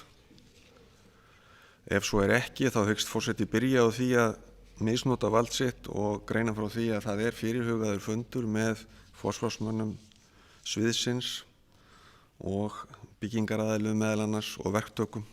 Það sem að meiningin er svo að fara í gegnum nýja stjórnsýslu hjá Múlaþingi í þessum málaflokki en það náttúrulega meðan að COVID eins og það að þá hefur það ekki getað orðið og nú þessari misnotkun lokið.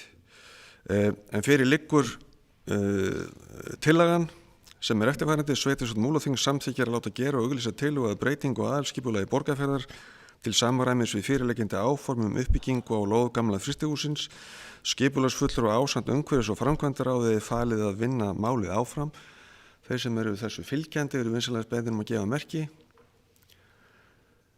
Þeir sem eru á móti, það er engin, þetta er þá samþykkt samhljóða.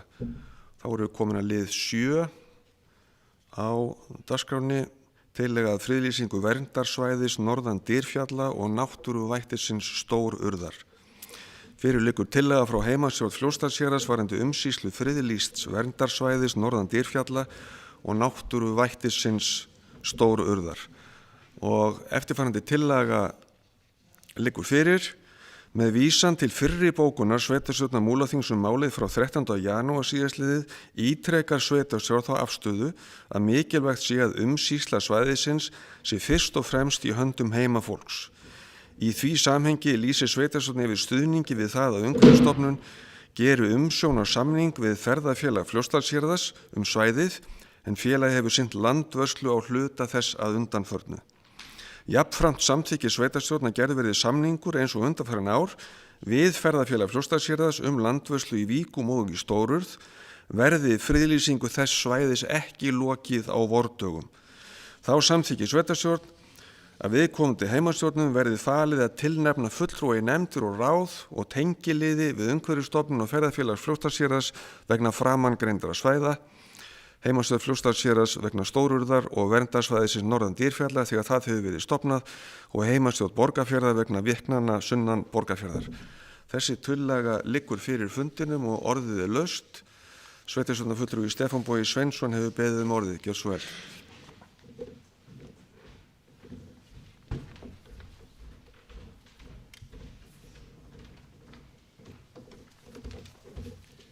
Forseti og ágæta fundarfólk. Þetta mál var nú allnokkur og góð umræða á okkar síðasta reglulega sveitarstjórnarfundi og það er nú komið aftur hingað og má segja að þessi tillaga hér sé lögð fram í kjölfar töluverðra samskipta sem hafa orðið við ýmsa aðila vegna málsins og svona kannski til skerpingar og skýringar á sjónarmiðum sveitarfélagsins varðandi svæðið. Til að fara bara östuð í gegnum það að þá í kjölfar síðasta reglulega fundar sveitarstjórnar þá hafði Umhverfisstofnun samband við þann sem að hér stendur sem að hefur verið fulltrúi í þeim vinnuhópi sem er unnið að friðlýsingu svæðisins og upplýstum það að Umhverfisstofnun hefði rauninni þegar lagt drög að því að gera umsjónarsamning við ferðafélag Fljótsdalshéraðs svæðið og spurði einfallega hvort að sveitarfélagið væri að leggjast gegn því að það er gert með sinni afgreiðslu vegna málsins. Og það var nú mitt mat að það væri alls ekki, að umræðan hefði verið svo að áhersla væri fyrst og fremst á það að umsjón svæðisins væri í höndum heimafólks. Og ég hef litið svo á að ferðafélag Fljótsdalshéraðs sé sannarlega heimafólk í þeim skilningi og að þetta færi vel að þessum sjónarmiðum sem að sveitarfélagi hefði lýst. Viðræður við ferðafélag Fljótsdalshéraðs byggðu meðal annars á því auðvitað að ferðafélagið hefur verið með landvörslu á Stórurðarsvæðinu og Víknaslóðum með samkomulagi við sveitarfélögin og ríkið og sömulegis vegna þess að landeigendur, Hrafnaberga einkum, þar sem að Stórurð er að finna, lögðu á það mjög ríka áherslu að þau vildu halda áfram þessu samstarfi við ferðafélag Fljótsdalshéraðs. Þau voru mjög ánægð með þá vinnu sem hefði verið unnin og vildu endilega að því yrði haldið áfram. Þannig að í því ljósi þá má kannski segja að þessi fyrsti hluti tillögunnar sé bara til skerpingar á því að það sé fyrst og fremst mikilvægt að umsýsla svæðisins sé fyrst og fremst í höndum heimafólks og að við séum sátt við það að þessir fulltrúar heimafólks í þessu tilfelli séu ferðafélagið. Síðan er annar hluti þarna í tillögunni sem að hefur með að gera þessari áherslu sem komið frá heimastjórn Fljótsdalshéraðs sem hefur fjallað málið á ný og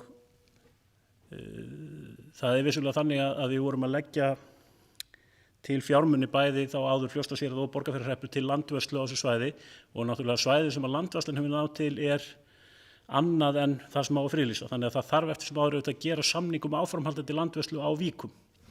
Og þarna það orðað líka þannig að það verði gerður líka samningur varðandi stórur ef að ekki þá búið að gera umsjónarsamningir friðlýstasvæðið. Það bara þannig að það sé alveg skýrt. Það eru ætlaðir fjármunir til þess að sinna landvörslu á svæðinu áfram og þannig að ef ekki verður búið að friðlýsa þennan hluta svæðisins þá verður bara gerður samskonar ef búið verður á friðlýstasvæði þá verður gerður samningur Víkur. Nú síðan kannski þriðji hluti tillögunnar snýr þá að því hvernig við horfum á að þetta verði unnið áfram og kannski fyrst varðandi einmitt friðlýstasvæðið sem að verða til þarna í norðan Dýrfjalla að þar á að skipa samstarfsnefnd stjórn svæðisins þar sem að koma fulltrúar frá landeigendum og frá sveitarfélaginu, frá Umhverfisstofnun og ég held að við teljast eðlilegt að fulltrúi inn í þá nefnd sé tilnefndur af heimastjórn Fljótsdalshéraðs vegna þessu svæðis. Að sama skapi þá sé eðlilegt að ferðafélagið tali beint við heimastjórn Borgarfjarðar varðandi verkefni sín á Víkum. Þannig að hann bara verið að hnykkja á því að heimastjórninar sem eru samkvæmt okkar skipulagi náttúruverndarnefndir að þær beri bara hvorum sig ábyrgð á þessum náttúrusvæðum innan sinna marka, ef svo má segja. Þannig að það sé ekki lengur og þannig séu heimastjórninar innvinklaðar í þetta verkefni með skýrum hætti. En ég vildi bara aðeins fara yfir þetta og við nú lýsa því yfir einmitt að það var líka mjög ánægilegt eiginlega eftir þennan fund þar sem við ræddum þetta mál hér í sveitarstjórn. Það var greinilegt að það hefði verið vel eftir því tekið, bæði hjá þeim aðilum auðvitað sem að málið snerti og svo öðrum aðilum. Ég fékk fyrirspurnir vegna þess og ábendingar og gat mig hvatt aðilega til að senda inn umsagnir og ábendingar í þetta auglýsingaferli.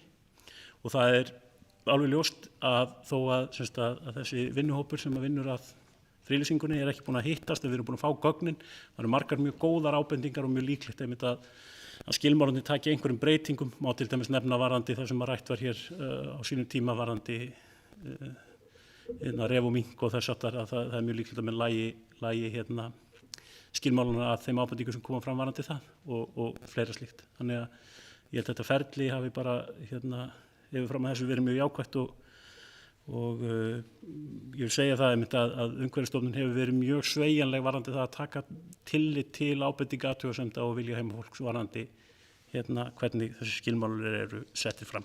Takk. Takk fyrir Stefán. Orðið laust.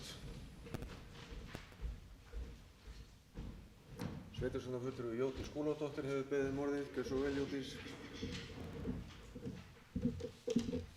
Forseti og annað fundarfólk, mér langar bara til að fagna þessu erindi hér inni.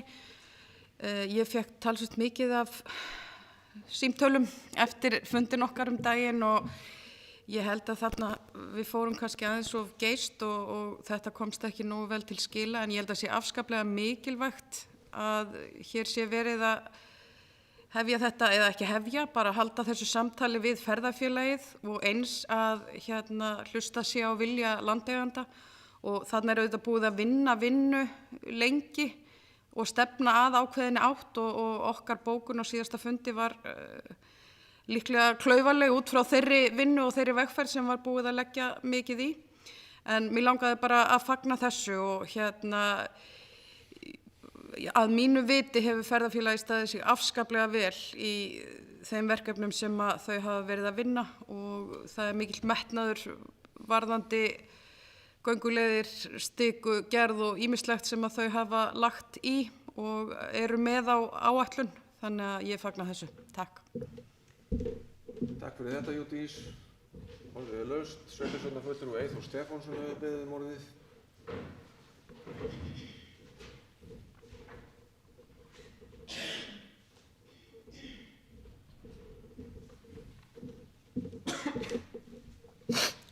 Já, virðulegi forseti og gott fundarfólk.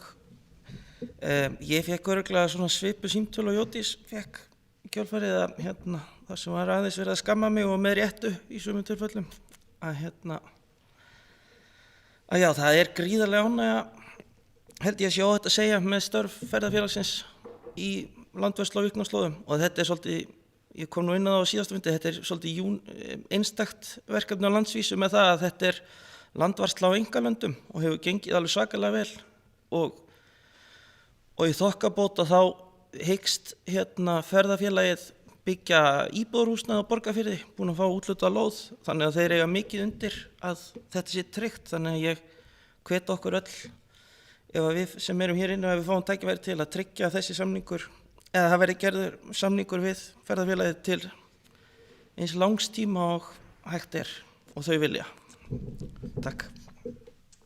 Takk fyrir þetta Eyþór. Sveitarstjórnarfulltrúi Hildur Þórisdóttir hefur beðið orðið. Gjörðu svo vel Hildur.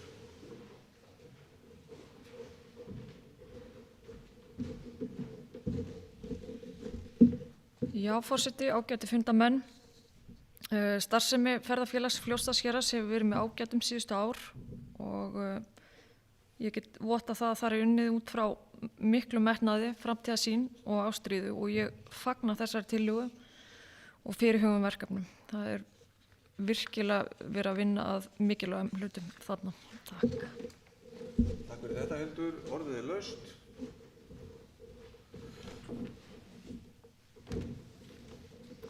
Ætli fleiri ekki að kveða sér hljóðs á ætla ég nú að lesa tillöguna aftur. Hún er svohljóðandi: með vísan til fyrri bókunar sveitarstjórnar Múlaþings málið frá 13. janúar síðastlunum ítrekar sveitarstjórn þá afstöðu að mikilvægt sé að umsýsla svæðisins er fyrst og fremst í höndum heimafólks.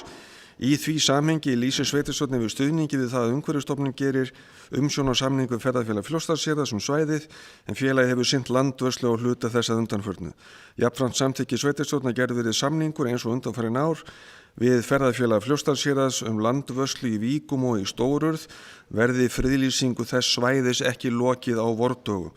Þá samþykki sveitarstjórnar viðkomandi heimastjórnum verði falið að tilnefna fulltrúa í nefndir og ráð og tengilið við Umhverfisstofnun og ferðafélags Fljótsdalshéraðs vegna framangreindra svæða, heimastjórn Fljótsdalshéraðs vegna Stórurðar og verndarsvæðisins norðan Dyrfjalla þegar það hefur verið stofnað og heimastjórn Borgarfjarðar vegna víknanna sunnan Borgarfjarðar.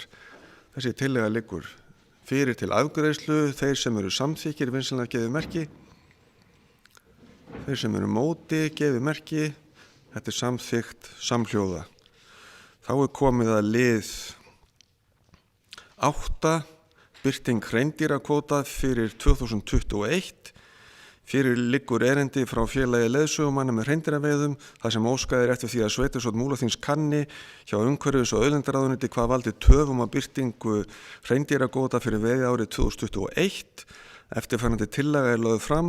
Sveitarstjórn Múlaþings samþykkir að fela sveitarstjórn að koma framkomnum athugasemdum félags leiðsögumanna með hreindýraveiðum og framfæri við umhverfis- og auðlindaráðuneytið og óska eftir skýringum á því hvað hafi valdið töfum á birtingu hreindýrakvóta fyrir árið 2021. Forseti hyggst taka til máls undir þessum lið og biður fyrsta varaforseti að taka við stjórn fundarins.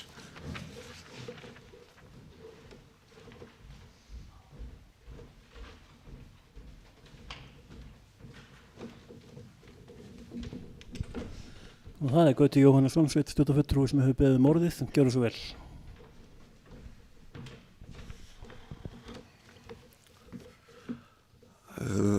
Forseti, góðir fundamenn.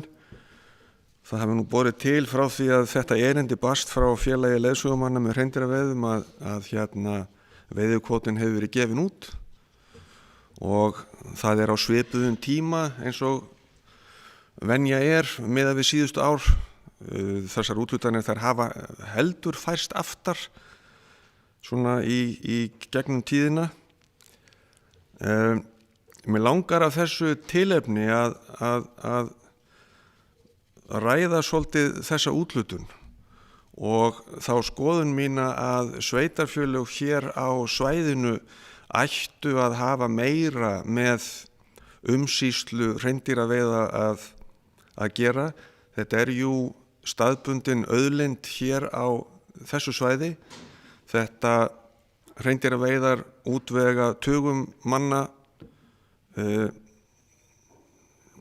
ástíðabundna atvinnu og ég lít svo á að í tengslum við hreindýraveiðarnar þá býði okkar fjöldi sóknarfæra í markaðsetningu bæði á veiðunum sjálfum og eins í úrvinnslu afurðanna. Og ég ætla ekki að koma með neina formlega tillögu hér að þessu sinni, en þetta er hins vegar málefni sem ég held að við ættum að láta okkur svolítið varða og þá í samstarfi og tengslum við þá sem að þessu koma. Takk.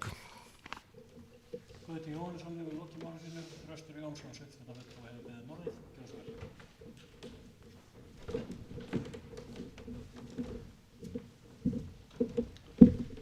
Forseti fundarmenn, þannig að máltækinin segir að ef maður hefur ekkert að segja þá ætti maður að þegja, en Gauti einlega sagði það flesta sem ég ætlaði að segja. Ég var náttúrulega búin að koma að staði að það er búið að útluta þessum kvóta, en mér finnst engu að síður tilefni að samþykja þessa tillögu og fá skýringar á þessu, vegna þess að þessu hefur seinkað, sérstaklega 3 síðastliðin ár hefur seinkað óeðlilega mikið. Þetta hefur verið að setja mann í ákveðna kreppu þá sem að þessu starfa, og einnig þá styttist þarna yfirlega tíminn á milli þess sem að úthlutanir verða og umsóknarfresturinn er, vegna þess að yfirleitt er hann settur á 1. mars. Þannig að mér finnst alveg full ástæða, þó svo að kvótinn sé komin að senda þessa tillögu, að samþykkja þessa tillögu óbreytta, að það verði leita skýring á hvað veldur. Ástæðan fyrir því að ég segi þetta er svo að það er sótt að þessari starfsemi á mjög bara á einlega leiðilegum forsendum finnst manni. Þetta er gert ofta á grundvelli vanþekkingar, grundvelli einhverja tilhæfulausra dýraverndar, þar sem hann gera sér ekki grein fyrir því að það þarf að halda stofninum í ákveðni stærð, og mikilvægt að þetta komi einmitt frá okkar sveitafélag, vegna þess að ég held að sé ekkert annað sveitafélag á landinu sem hefur eins mikið undir hvað varðar þessa atvinnugrein, þegar kemur að þessar atvinnugrein. Þannig að ég held að sé full ástæða til þess að hnykkja á þessu, og eins og Gauti nýtti tilefni, þá vil ég nýta tilefni einmitt líka með það að hnykkja á því að standa svolítið, vera svolítið á tánum gagnvart þessu, vegna þess að það er auðvelt að láta þrýstihópa hafa áhrif á svona hluti, og í því sambandi er bara hægt að nefna þetta dæmi sem kom upp, ég held að vera í fyrra þegar að það kom ákveðin þrýstihópur, ónefnd dýraverndunarsamtök sem vildu stytta veiðileyfi á hreinkúm í annan endan til þess að verja kálfana. Síðan var sú röksendafærsla bara einfaldlega hrakin, vegna þess að í náttúrunni gerist það svoleiðis að belja sem er skotin, að kálfurinn hennar fer bara undir næstu belju, það er þannig. En svona case munu koma upp aftur og aftur, og það er nú ekkert langt síðan að var bara annað svona mál frá svona samtökum, svipuðum samtökum sem kom hér inn á dekki og sveitarstjórn, og gott og blessað að vera, í góðri trú að reyna að vernda einhverja hluti, en samt sem ára þá þurfum við að vera halda upplýsingunni vel til haga, að fólk sé að vera á tánum, að upplýsa fólk það að hreindýraveiðar þær eru ekki dýrapyntingar eða einhvað umhverfismál. Þær eru bara einfaldlega nauðsynlegar. Þetta er aðkomin dýr í umhverfi sem er viðkvæmt, og það þarf að halda stofninum í ákveðnum skefjum, svo morða. Hitt sem Gauti var að nefna áðan, sveitarstjórnarfulltrúi Gauti, eða forseti öllu heldur, fyrirgefðu, varðandi að koma stjórninni meira í heimabyggð. Ég ætla bara að taka alveg heilshugar undir það. Þetta á hvergi betur heima en einmitt það sem öll þekkingin er. Þannig að svona fabuleringar í kringum það finnst mér bara mjög góðar. Þannig að það er þetta, en ég fagna því að þessi kvóti er komin, og það er bara besta mál, en mér finnst engu að síður ástæða til að senda inn og kanna það af hverju þessu seinkaði. Þannig að það slíki bara fyrir, vegna þess að annars erum en að fabuleringu það og hvað það geti verið. Takk. Þakka þér fyrir, Þröstur. Sveitarstjórnarfulltrúi Jódís Skúladóttir hefur beðið orðið. Gjörðu svo vel, Jódís.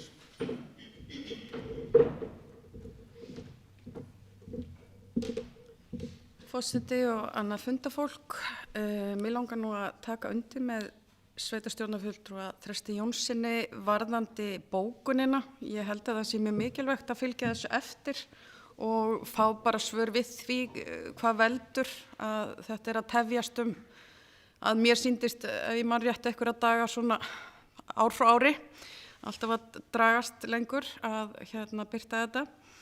En að samanskapi langar mig að taka undir með Gauta. Ég held að það séu ótrúlega mörg sóknarfæri þarna og ég get nú ekki verið alveg sammála Þresti með allt, en ég held að þetta sé, hreindýraveiðar eru auðvitað hluti af okkar menningu, okkar sjálfbæru nýtingu á auðlind og eins og hann kom inn á þá eru við náttúrulega það sveitarfélag sem líklega hefur langstærsta bæði umsýslu og hagsmuni af þessu, en þetta þarf auðvitað að gera út frá þeim sjónarmiðum að þetta sé sem sagt hugsað út frá náttúruverndinni, þetta sé hugsað út frá dýraverndinni og það hefur auðvitað orðið mikið til batnaðar á undanförnum áratugum aðhald og eftirlit með veiðum og er það vel að því að við erum auðvitað að horfa eins og ég segi í sjálfbæra veiðar, að þetta sé gert eftir því regluverki sem okkur ber, en að sama skapi þá held ég að það séu þarna tækifæri sem að við gætum nýtt okkur miklu betur. Ég tek undir með Gauta forseta vorum að við erum líklega langt best til þess fallin hér sem að reynsluna höfum og þekkinguna á þessu sviði að jafnvel koma miklu sterkar að stýringunni.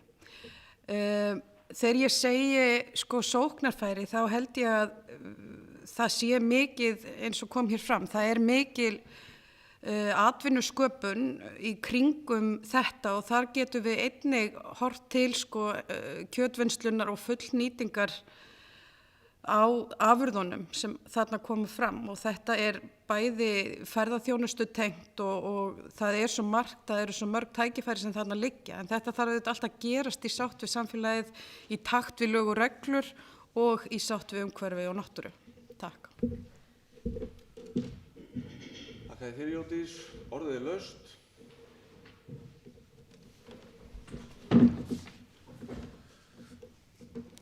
Ætli enginn að taka til máls undir þessum liði til viðbótar að þá ætla ég að lesa tillöguna aftur. Sveitarstjórn Múlaþings samþykkir að fela sveitarstjóra að koma framkomnum athugasemdum félags leiðsögumanna með hreindýraveiðum og framfæri við umhverfis- og auðlindaráðuneytið og óska eftir skýringum og því hvað hafi valdið töfum á birtingu hreindýrakvóta fyrir árið 2021. Og þeir sem eru þessu sammála eru vinstri bænir að gefa merki. Þeir sem eru ósammála, þetta er samþykkt samhljóða. Þá er komið að lið 9 sem eru skýrslur heimastjórna og eins og venjulega þá munu formenn heimastjórna nú í stuttumáli gera grein fyrir starfi sínu og við tökum þetta eins og venjulega í stafrófsröð og það er Brókafjörður sem byrjar. Eyþór Stefánsson, sveitarstjórnarfulltrúi, gjör svo vel.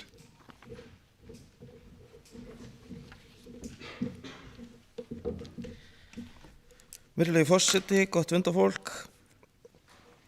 Forseti horfði beint í augun á mér þegar hann sagði að við ættum að vera stutt orð. Tók það til mín. Heyrðu, það hefur bara verið heyriði gott fólk, það hefur bara verið einn fundur í heimastjórn Borgarfjarðar síðan við funduðum hér síðast, ekki hér, funduðum síðast í sveitarstjórn mál sem ég ætlaði svona að reifa í stuttu máli við. Fyrsta mál á dagskrá hjá okkur var að Hafnarhúsið var tilnefnt til arkitektaverðlauna sem láðist nú að punkta niður hvað hétu, Míls van der Rohe eða eitthvað álíka, býst forláts að þessu og þar náttúrulega notuðum við aðeins tækifæri til þess að minna á að þar er ýmislegt ógert og vona á erlendri dómnefnd að skoða húsið bæði í frágangi utan hús og aðgengismálum og einnig á eftir að búa þannig hnútana, við ætlum nú taka það fyrir á næsta heimastjórnarfundi. Hvernig við útbúum það svo að sjómenn geti nýtt aðstöðu á neðri hæð með góðu móti þannig að það skarist ekki við reksturinn á annarri hæðinni. Mál númer 2, það var útleið á íbúðum, þá þarf að fara hugað í að auglýsa þær og ég hef nú sagt það mörg tilefni að það þurfa að fara að gera. Það virðist vera að fara að sjá fyrir endan á þessum loksins og ég vona það alveg heitt og innilega og geng út frá því að við getum ráðstafað þessum íbúðum á fundi heimastjórnar í mars. Þannig að það fer að styttast óðfluga við auglýsum þetta. Og það er önnur íbúð sem sveitafélagið á sem heitir Ásbrún, þar sem skólastjórinn fyrirverandi bjó. Hún hefur ekki verið auglýst ennþá vegna þess að þar hefur verið vatnsleki á þakki sem að er nú búið að laga, ég skil rétt. Svo barst okkur erindi frá Fuglavernd. Fuglavernd eru eiga, ef ég maður fer ekki með fleipur, 70% í Hafnarhólmanum og það barst erindi frá þeim þar sem þau sögðu frá því að þau hygðust uppfæra skilti og annað og við notuðum svona aðeins tækifærið og sögðu þeim frá fyrirhuguðum framkvæmdum, neða fyrirhugaðri gjaldtöku þarna í Hólmanum. Eða sem við erum að skipuleggja fund með Fuglavernd. Þau óskuðu eftir fund með heimastjórn þar sem farið yrði yfir hvað stæði til þarna í höfninni. Svo var 4. mál á dagskrá, það var umsögn breyting á lögum númer 79 frá 1997 veiðar í fiskveiði landhelgi Íslands sem að snúa að grásleppuveiðum. Við á Borgarfirði Borgfirðingar hafa reynt árum saman að fá þessum lögum breytt. Þetta nefnilega, þó að þetta séu í þessu tilfelli verið að setja lög grásleppu, þá vill svo til að þetta eru sömu lög sem eiga við skápinn og okkur hefur verið tjáð árum saman að það sé ekki hægt að taka það mál upp vegna þess að það þurfa lagabreytingu, en nú er verið að breyta lögunum þannig að við sendum umsögn á atvinnuveganefnd Alþingis þess efnis þá lagabreytingu sem við viljum fá þar. Og ég skora nú á þá sveitarstjórnarfulltrúa sem hafa stundu sagt mér hversu mikilvægt það er að hafa tengingu við landsflokka, að nýta í sitt fólk og hjálpa okkur í að sína nú að það sé eitthvað vægi í því. En annars mun ég hringi í allt þetta fólk, það mun ekkert losna við mig. Svo er það 15. mál á dagskrá, það er byggingarleyfið á Blábörgum, þannig að kannski óþarf að reyfa það mikið, en það var eitt sem ég gleymdi að segja, ég ætla nú bara að nýta tækifæri, ég held að ég sé ekkert að gera á hlutnist með því að segja svona absúrdleika málsins, að þetta skipulaða íbúðasvæði, þar hefur lengst af staðið 4-5 metra háir olíubirgðatankar og fjós, það er þetta íbúðasvæði sem er verið að breyta. Svo erum við í samtali við Byggðastofnun að reyna hefja samtal þar á milli með hvaða hætti væri hægt að fá sértækan byggðakvóta á svæðið. Við erum búin að fá eitt svarbréf frá þeim sem var svona svolítið snubbótt, þannig að við tókum það aftur fyrir sér og erum óska eftir viðræðum það. Svo var eitt mál sem voru tillögur frá Kristinn Magnússon, þar sem hann fór yfir ásýnd og skipulags staðarins og við vísuðum því áfram til umhverfis- og framkvæmdaráðs. Ætli ég láti þetta þá ekki bara gott heita. Takk. Þakka þér fyrir, Eyþór. Þá er komið að formanni heimastjórnar á Djúpavogi, sveitarstjórnarfulltrúa Jódís Skúladóttir. Gjörðu svo vel.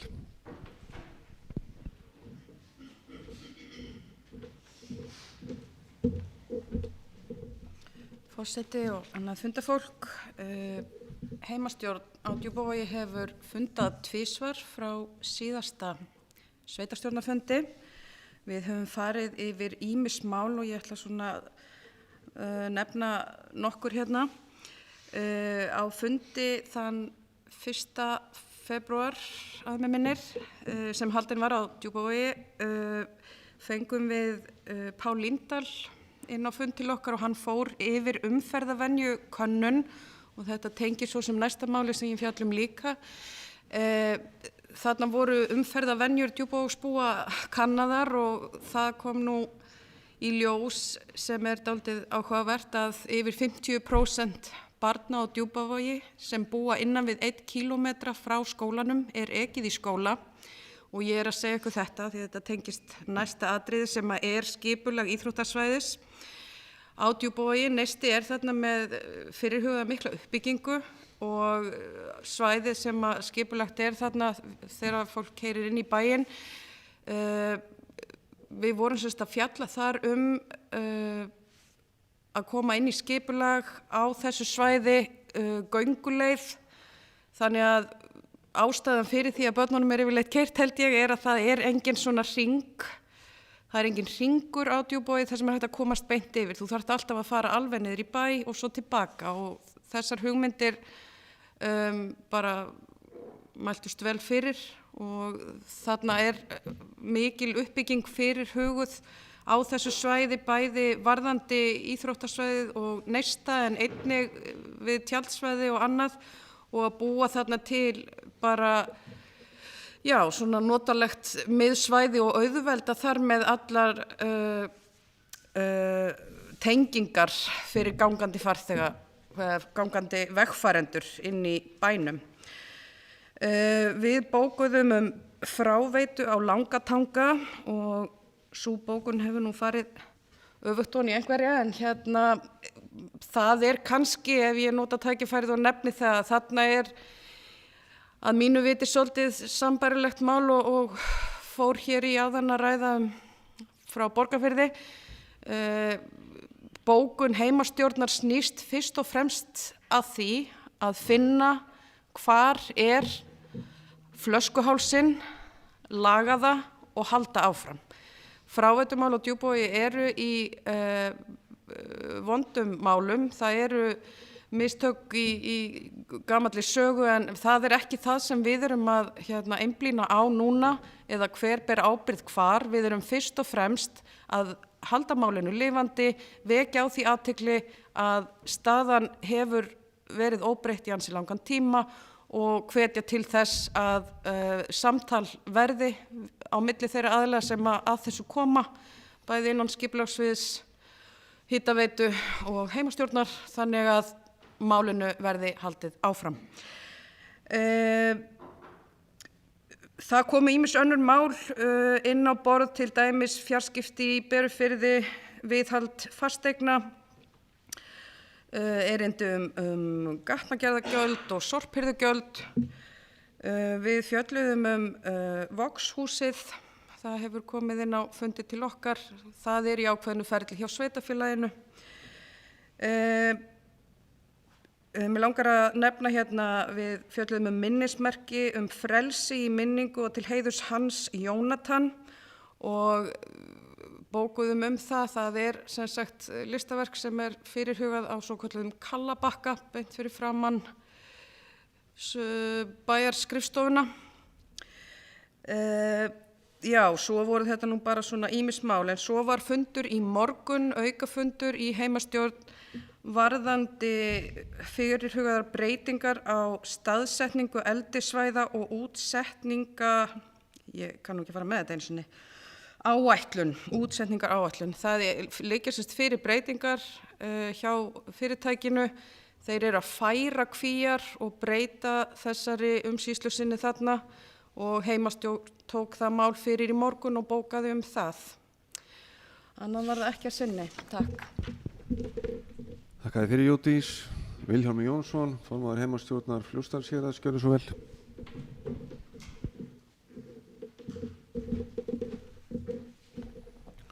Forseti og fundarmenn. Fjórði fundur heimastjórnar Fljótsdalshéraðs var haldinn 1. febrúar síðastliðinn. Á fundinu kynnti Freyr Ævarsson, verkefnastjóri umhverfismála sorphirðu hjá Múlaþingi. Heimastjórnin samþykkti að hvetja þjónustuaðila sem sér sorphirðu til að styrkja þjónustustig vegna hreinsunar og samskipta við íbúa. Það kannski lítur að því fyrst og fremst þegar að verða frávik, það fellur niður að það sé tilkynnt. Heimastjórnin fékk ítarlega kynningu hjá Helgu Guðmundsdóttur fræðslustjóra Múlaþings og leikskólaþjónustu hjá Múlaþingi og áformum aukið þjónustuframboð með nýjum leikskóla í Fellabæ. Og síðan koma á fundin Sveinn Sveinsson svæðisstjóri og Davíð Þór Sigfússon verkefnastjóri Vegagerðarinnar og kynntu vetrarþjónustuna á Öxi sem var ekki til umfjöllunar áðan og bara mjög ánægjuleg samstaða og bókun sem að sveitarstjórnin hefur afgreitt varðandi bæði vetrarþjónustu og síðan framkvæmdir á nýjum Axarvegi.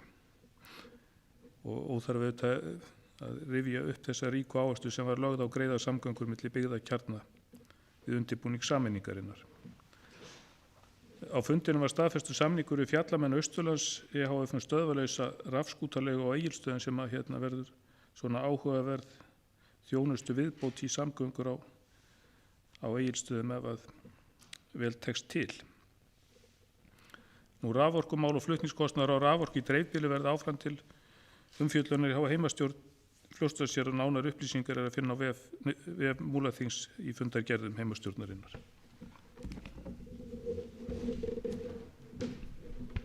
Þakka fyrir þetta, Vilhjálmur. Berglind Harpa Svavarsdóttir, formaður heimastjórnar á Djúpavogi, gerðu svo vel.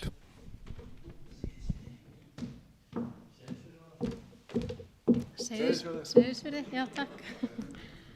Forseti, góði fundamenn. Ég ætla að fara stikla á fundagerð heimastjórnar á Seyðisfirði sem haldið var 1. febrúar.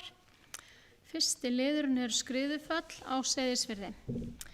Hann skiptist nú í svona nokkra liðir sem ég ætla að stikla á en aðalega var það Jón Árný hjá Austurbrú sem kom inn á fund til okkar og fór yfir greiningu á stöðu atvinnulífs á Seyðisfirði eftir skriðuna. Hún fór yfir með hvað hætti þarf að bregðast við þeim áskorunum sem að atvinnulífið stendur frammi fyrir þessa erfiðu tíma. Við verðum að hafa hraðar hendur og fyrir liggja tillögur frá Austurbrú hvað hægt sé í rauninni að gera til þess að aðstoða atvinnulífið hérna. Þær tillögur munu fara inn á fund samstarfshóps ráðuneytisins við sveitarfélagið í gegnum sveitarstjórnarfulltrúa Gauta, forseta, vor.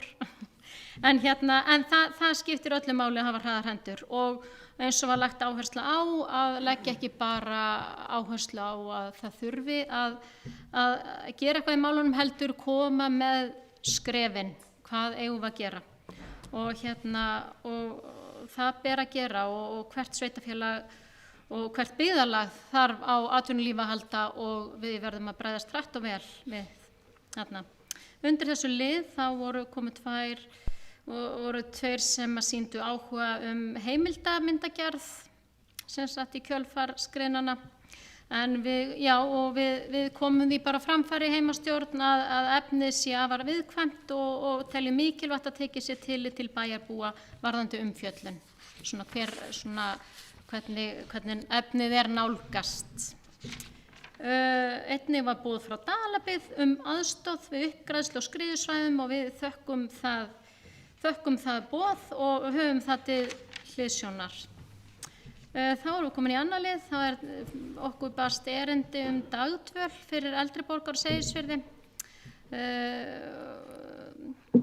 Það er í raun engin dagdvöl hér og það var óskað eftir að það mál yrði skoðað. Við vísum því til fjölskylduráðs að þörf á dagdvöl verði skoðuð á Seyðisfirði og kostnaðarmetin.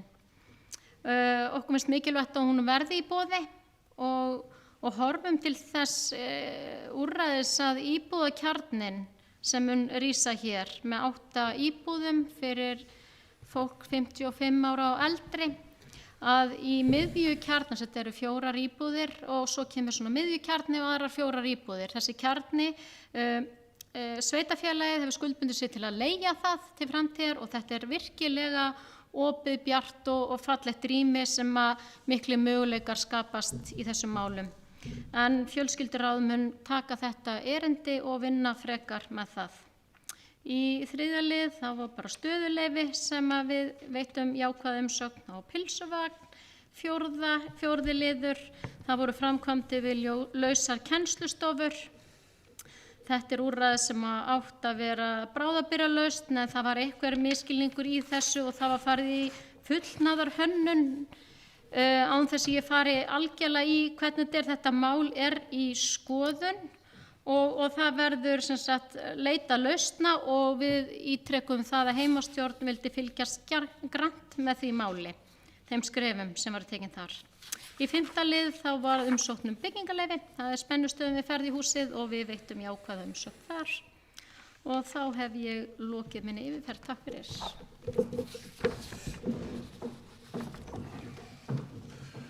Takk fyrir þetta, Berglind. Þá komið að liðum 10 til og með 24 sem eru fyrirliggjandi fundargerðir umhverfis- og framkvæmdaráðs, fjölskylduráðs og heimastjórna á Borgarfirði, Djúpavogi og Fljótsdalshéraði auk og vill einhver taka til máls undir þessum liðum og ef svo þá þætti mér vænt að viðkomandi myndu tilgreina undir hvaða lið viðkomandi vill taka til máls. Sveitarstjórnarfulltrúi Hildur Þóruðsdóttir hefur beðið orðið. Gjörðu svo vel.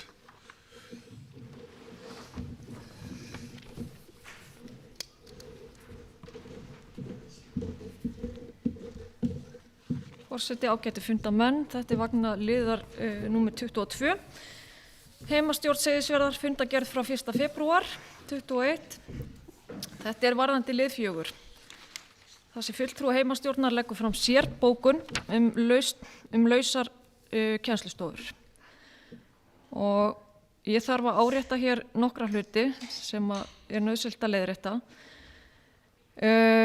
Krafan aðgerðir í húsnæðismálum skólans kom frá skólanum sjálfum. Skólastjórnendur lögðust yfir ýmsa valkosti og völdu sjálfir þann valkost sem þeim hugnaðist best en var á sama tíma hagkvæmastur. Skólastjórnendur voru sannarlega með ákveðnar hugmyndir hvaða hlutverki nýju skólastofunar ættu að gegna. Húsnæðismál Seyðisfjarðarskóla hafa árum saman verið í deglunu og ómældum fjármunum verið eytt í að teikna nýjan skóla aftur og aftur.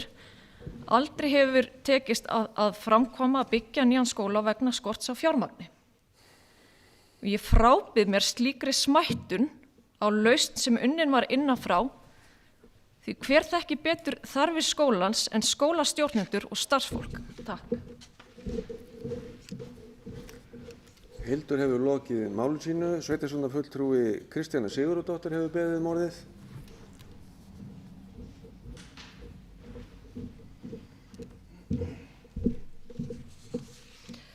Forseti og aðrir fundarmenn. Ég sem sagt mig langar að ympra á liðum 16, sem sagt fjölskylduráði Múlaþings og svo ætla ég að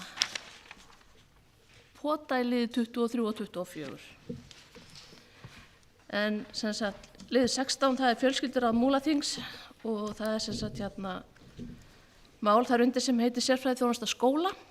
Það sem sagt verið að ræða lokun skólaskrifstofu Austurlands og sveitarfélagið kemur tíma að taka það yfir en það sem ég langar að tala hérna að hér mikilvægt að við vöndum til verka og það komi ekki neitt engin bið eða ekkert hik á þessu máli því að þetta gífurlega viðkvæmur hópur sem þarna fjallar og það eru fullt af málum inn á borði hjá skólaskrifstofu og þegar sveitarfélagið tekur þetta yfir þá verðum við að taka þetta svona.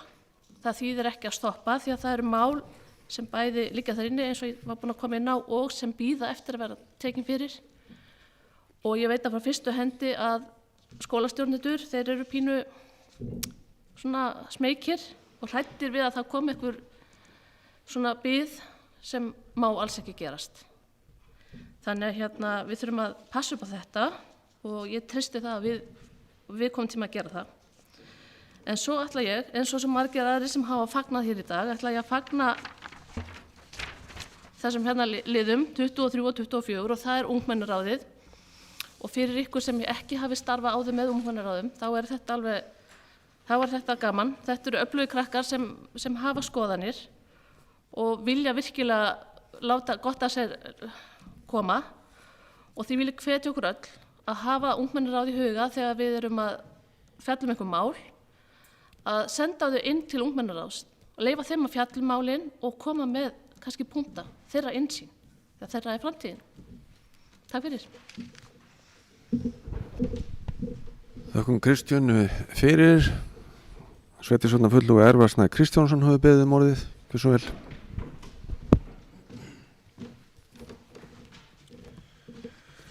Forseti, ágæta hundafólk, það varandi lið 22.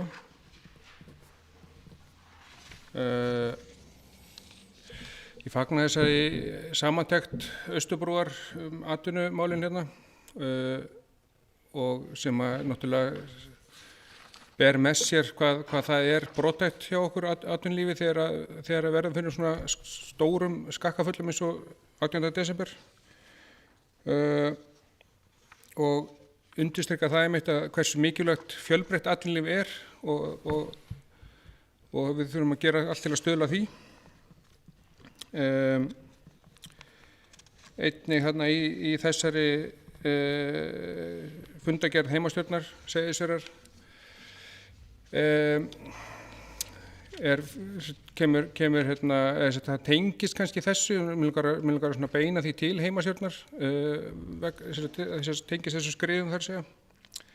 Það hérna málefni gamla ríkisins að ég held að það hljóti að vera ljóst í þessu, auðvitað þurfa að bíða eftir nýju hættumati en að það ekki skynsamlegt að mínu mati að fara að setja 100 milljónir í endurbyggingu á gamla ríkinu á þessum stað þar sem það núna og plönin eins og núna eru að færa það til 3 metra í mannrétt, hífa þessi af grunninum til hliðar meðan að nýr grunnur byggður, þannig að ég held að það sé þó alveg kjöri tækifæri að hífa það þó bara á flatvagn og færa það þó bara innar í bæinn, en nú fóru skrifstofu húsnæði og annað í bænum sem að þá vantar húsnæði, menn þetta bara svona hugmynd sem en við langar að hvetja og það má þó kannski endurvekja viðræður við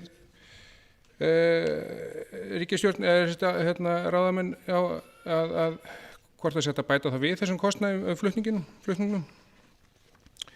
Nú varðandi lausa skólastofur þá það vissulega rétt sem að sveitarstjórnarfulltrúi Hildur Þórsdóttir bendir á að það mikil þörf á húsnæði eða auknu húsnæði við skólan og þetta voru hugsað sem bráðabirgðar lausn og ábendingar komu vissulega frá stjórnendum og tillögur í samstarfi við bæjarráð, en ákvörðunin hins vegar lá hjá sveitarstjórn, hún lá ekki hjá skólastjórnendum, þannig að það nú kannski ekki sanngjarnt að skella skuldinu bara á skólastjórnendur að máli sé alfarið þeirra ábyrgð. Þakka fyrir Elvar. Sveitarstjórnarfulltrúi Stefán Bogi Sveinsson hefur beðið um orðið. Gjörðu svo vel.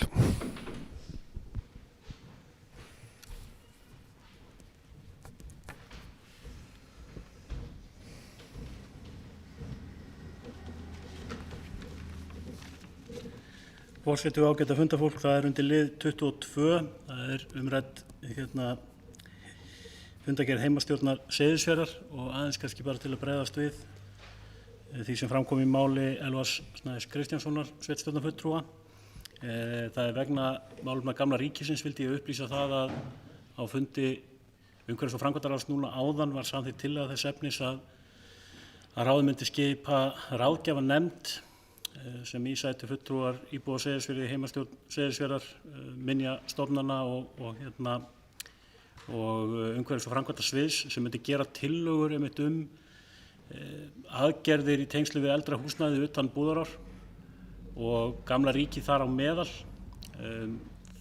og nákvæmlega í þeim anda sem að kom fram hér áðan að það þurfi að skoða staðsetninguna.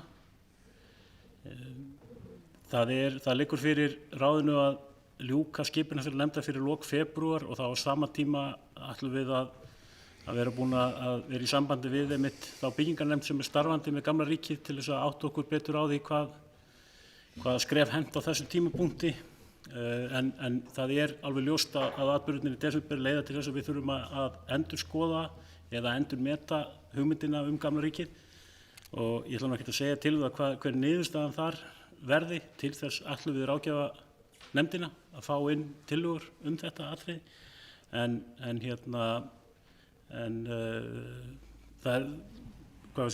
það getur vel verið að svo vinna sem unnin hefur verið svo sem nýtist alveg jafnt sama hvar húsið verður á endanum sett niður. Þannig að ég held að sé mikilvægt að það komi líka fram. Aðeins vegna umræðu hjá sveitarstjórnarfulltrúunum Elvari Snæ og Hildi varðandi skólastofunar, þá vil ég bara leggja á það áherslu að þetta í skoðun. Umhverfis- og framkvæmdaráð fól umsjónarmanni Eignasjóðs að skoða málið og hann ásamt umhverfis- og framkvæmdamálastjóra hefur fundað með fulltrúum bæði úr heimastjórn og skólanum og það verið að skoða kosti og það stefnt að því að funda aftur. Og markmiðið náttúrulega, ástæðan auðvitað svo að það kostnaðaráætlun sem liggja fyrir, það samræmast ekki þeim fjárheimildum sem við höfum til verkefnisins og sem gerir það verkum við þurfum eitthvað að endurmeta stöðuna. En ég talaði nýverið við umsjónarmann Eignasjóðs þetta mál og þetta bara í vinnslu og ég reikna með því að það komi fram einhverja tillögur það hvernig hægt að bregðast við húsnæðismálum skólans í bráð og að samanskapi telji mig mikilvægt að við förum að vinna að því að skoða lausnir á þessum húsnæðismálum skólans til lengri tíma og það mjög, ég held að sé einna jákvæðu fylgifiskum sameiningar sveitarfélagana að það mun raunhæfara að við höfum burði til þess að fara í langtíma lausn innan einhvers svona skynsamlegs tíma heldur en kannski það var áður. Þannig að ég held að, og burt sér frá aðdraganda málsins eða hver tók ákvörðun hvað hvenær, þá held ég við þurfum bara að horfa á stöðuna eins og hún núna og leita lausna og bæði þá lausna sem að geta nýst skólanum þá fyrir væntanlega komandi skólaár. Ég hugsa að það verði ekki neitt úr framkvæmdum sem munu leysa málin á þessum vetri en að það verði einhverjar lausnir í boði fyrir næsta skólaár og svo til lengri tíma. Þakka þér fyrir, Stefán. Sveitarstjórnarfulltrúi Hildur Þórisdóttir hefur beðið orðið. Gjörðu svo vel.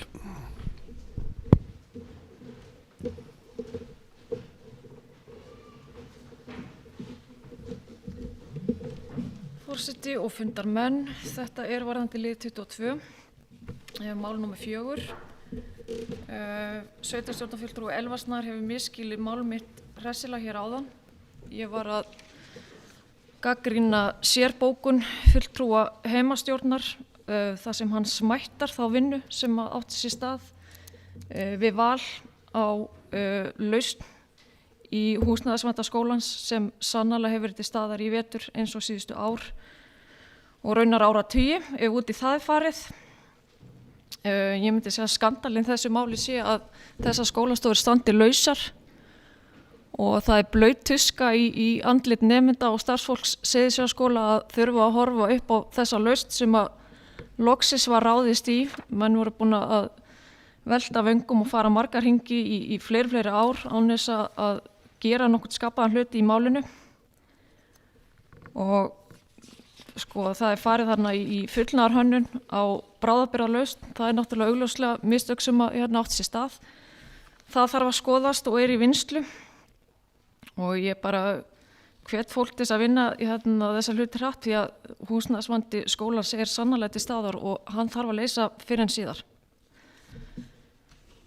Takk. Þakka þér fyrir, Hildur. Sveitarstjórnarfulltrúi Elvar Snær Kristjánsson hefur beðið orðið. Gjörðu svo vel, Elvar. Forseti, ágæta hundafólk. Varðandi lið 16 ég held, varðandi þar sem að sveitarstjórnarfulltrúi Kristjána Sigurðardóttir kom inn á varðandi breytingar í skólaskrifstofu Austurlands. Það rauninni mál kannski má segja að hafi hafist hjá Fjarðabyggð og það er unnið að því fullum höndum að sú þjónusta sem þar var detti alls ekki niður. Og það verið að vinna því að fá sérfræðinga og starfsfólk sem þar var til að allt reynt til að reyna það geti hafið störf síðasta lagi fyrir næsta skólaár. Ég tek undir orð sveitarstjórnarfulltrúa Stefáns Boga Sveinssonar varðandi lausnir á skólahúsnæði á Seyðisfirði. Það þarf að finna þessu bráðabirgðahúsnæði einhverja lausn. Þessi lausn sem að nú er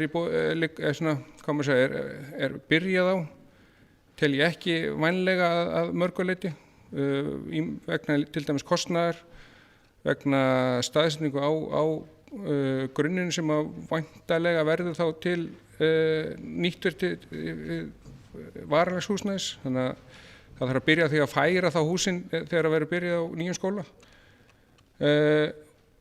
Og þetta er varanlegt húsnæði algjörlega sem að þarf að fara að setja á teikniborðið fyrir Seyðisfjarðarskóla.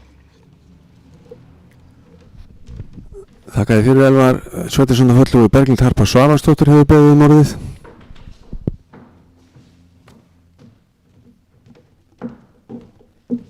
Forseti, góðir fundarmenn. Það er þessi 22. liður fundargerð heimastjórnar Seyðisfjarðar og það er 4. liður, þessi sérbókun. Það kemur náttúrulega sérbókun frá einum fulltrúa. Ég er ekki inn í málum hvernig var, ég horfi bara á hvernig þetta er núna og hvernig við verðum að bregðast við. Við verðum að bregðast hratt og vel við og finna lausn á þessu máli.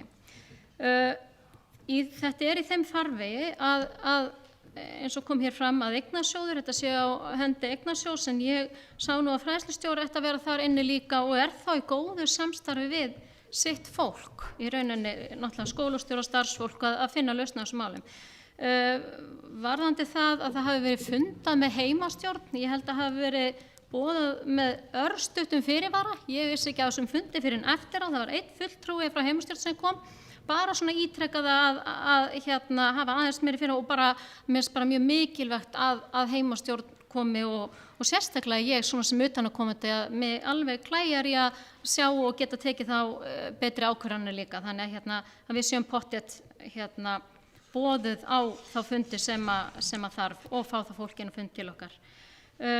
Varðandi Gamla ríkið, þetta er alveg réttar ábendingar og maður hefur hugsað til þess hvað verður, en maður hefur bara þurft að bíða og sjá hvað hættumat, hvað kemur í ljós og hvað verður eins og Gamla ríkið og fagna ég þá þessari ráðgjafarnefnd sem var verið að setja á fót og við vinnum þá bara eftir því.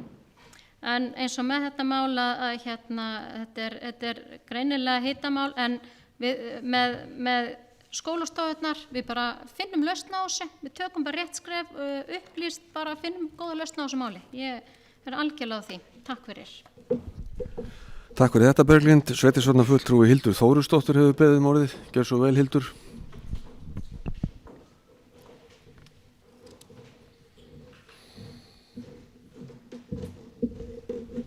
Takk fyrir, forseti og ágætu fundarmenn. Þetta er nú punktur varðandi lið 10 til 22, þar sem að rekur sig á að það er misítarlegar fundagerðinar og of mikið að maður rekist á að það sé eingöngu texti undir fundarliðum þar sem stendur lagt fram til kynningar. Það segir íbúum og kjörnum fulltrúum sem sitja ekki í fastanefnd og nákvæmlega ekki neitt, og það er mikilvægt að reyna að upplýsa sem best umræðina sem átt sér stað á fundinum. Varðandi staðsetninguna á lausu skólastofunum, þá svona er ákveðin tvískinningur í því að taka þátt í þessi verktaki, að setja skólastofunar upp. Við erum leiðkjörnum fulltrúi og við erum svo að tala núna breytta staðsetningu.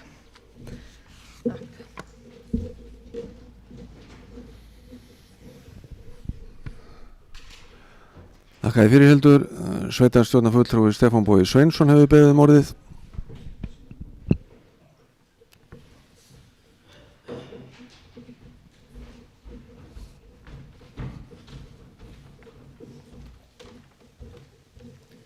Forseti og ágæta fundafólk, það er títtnefndur liður 22 og má nú kannski segja að við séum búin að ræða þar mál meira en góðu hófi gegnir sem er í vinnslu og við bendum vonum við að finnist eitthvað lausn á, en ég get ekki látið því ómótmælt sem að framkom hér hjá sveitarstjórnarfulltrúa Hildi Þórisdóttur áðan að það hefði verið gerð mistök við hönnun á skólastofum og þar með kostnaðaráætlunina.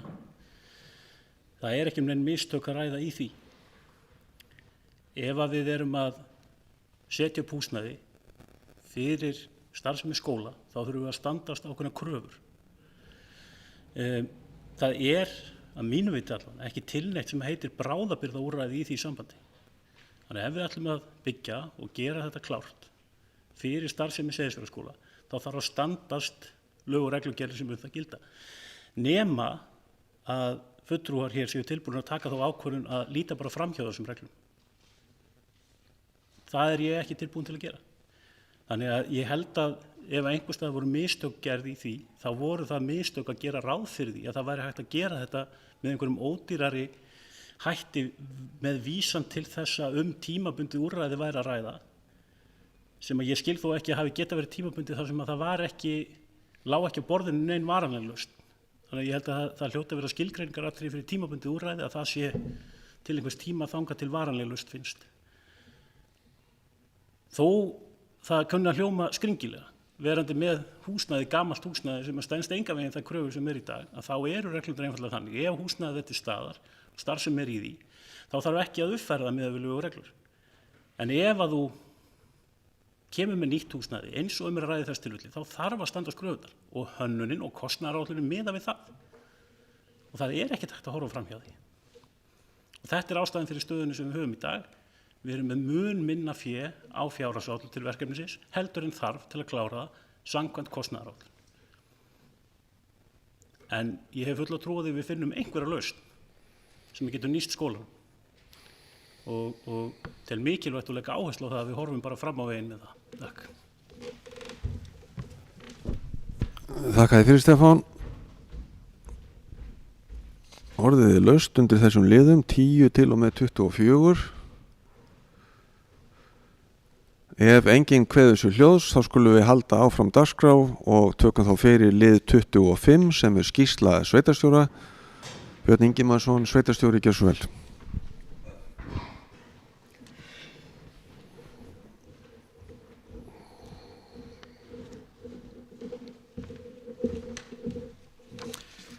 Forseti og gott fundarfólk. Ég ætla nú að byrja á því að fagna því að við skulum vera hér komin saman til fundar á ný. Það er orðið ansi langt síðan. Það er ekki verið 27. október sem við áttum síðast sameiginlegan fund. Og ég vona og svona reikna bara með því að framvegis verði fundir sveitarstjórnar þannig að við hittumst. En ef ég svona fer yfir það helsta sem að á dagana hefur drifið síðan við fundum síðast, þá hafa okkur heimsótt ráðherrar, bæði umhverfis og auðlinda og félagsmálaráðherra, komu til heimsóknar hingað til að kynna sér stöðu mála. Það var mjög gott að fá þess aðila á samt þeirra fylgdarfólki, því það er mikilvægt að fólk átti sig og þeir sem eru ráðamenn þjóðarinnar komi og sjáu hvað hefur skeð og hvað er í gangi. Það er annað að koma og upplifa á staðnum heldur en að skoða þetta á mynd. Og ég hef alveg skynjað það bara mjög ákveðið að það er alveg fullur vilji og ég hef trú á því að við það verið staðið að veita okkur þá aðstoð sem þarf inn í þá vinnu sem hér er framöndan. Í tengslu við fund eða komu félagsmálaráðherra þá fylgdu með forstjóri húsnæðis- og mannvirkjastofnunar og framkvæmdastjóri leigufélagsins Bríetar og það var gengið frá viljayfirlýsingu varðandi útvíkkun á þeirri uppbyggingu sem var fyrirhuguð og ég gerir mig vonir að það geti að skipulagsþátturinn verði kláraður fljótlega þannig að þær framkvæmdir komist á stað og það skipti verulegu máli. Við höfum líka verið í samskiptum við aðalega varðandi uppbyggingu á íbúðakjarnanum sem aðeins hefur verið komið hér inn á í máli manna hér á fundinum og sömuleiðis ger ég mig vonir á því og bind vonir við það að það geti og það verði að veruleika. Forseti Íslands heimsótti svæðið og eins komu hér fulltrúar frá ofanflóðasjóði og funduðu bæði með komu og kynntu sér mál ásamt umhverfis- og auðlindaráðherra og komu og áttu hér fund með sveitarstjórn fyrir í dag þar sem farið var yfir snjóflóðavarnir á Bjólfsvæðinu. Varðandi samstarfsmál þá eru náttúrulega reglubundi fundir áfram hjá aðgerðarstjórn varðandi COVID-málin. Þar má segja, og ég hef komið inn á það áður, að þar hefur mönnum tekist að vinna vel með regluverkið og það er raunilega aðdáðanavert hvað í rauninni bæði fyrirtæki og íbúar hér á svæðinu hafa í rauninni fylgt vel því í rauninni þeim leiðbeiningum sem lagðar hafa verið upp. Ég átti fund með ferðafélagi Víkna og Stórurðar og það var í framhaldi af fundi sveitarstjórnar, síðasta fundi sveitarstjórnar sem hefur verið komið inn á hér við afgreiðslu á þessu sveitarstjórnarfundi. Það var ágætur fundur og alveg ljóst að þar er alveg fullur hugur hjá fólki og aðilum ferðafélagsins að vinna vel áfram á málum. Ég verið í samskipti við framkvæmdasýsluna vegna ferjuleiðar 1. Það er, og ég á von á því að sjá nú fljótlega útfærslu á viðbyggingu við ferjuleiðaruna sem að verði í takt við það sem að við höfum verið að horfa eftir. Það er að segja ekki breytingu innan hús, heldur stækkun húsnæðisins. Þannig að við sjáum þá aðstöðu bæði fyrir hafnarverði og fyrir lögreglu. Ég átti fund með hestaeigendafélagi Fossgerðis. Það eru samningur sem að sveitarfélagið er með við hestaeigendafélagið sem gildir til ársins 2028 og þar er kveðið á ákveðna uppbyggingu sem að unnið er að bara reglulega og það sem er verið að skoða núna er kannski fyrst og fremst reiðleiðar á svæði, Fossgerðissvæðinu og síðan tengingin inn á Egilsstaði. Framkvæmdaráð brunabótar fundaði og sömuleiðis verður fundur í stjórn brunabótar núna í lok vikunar.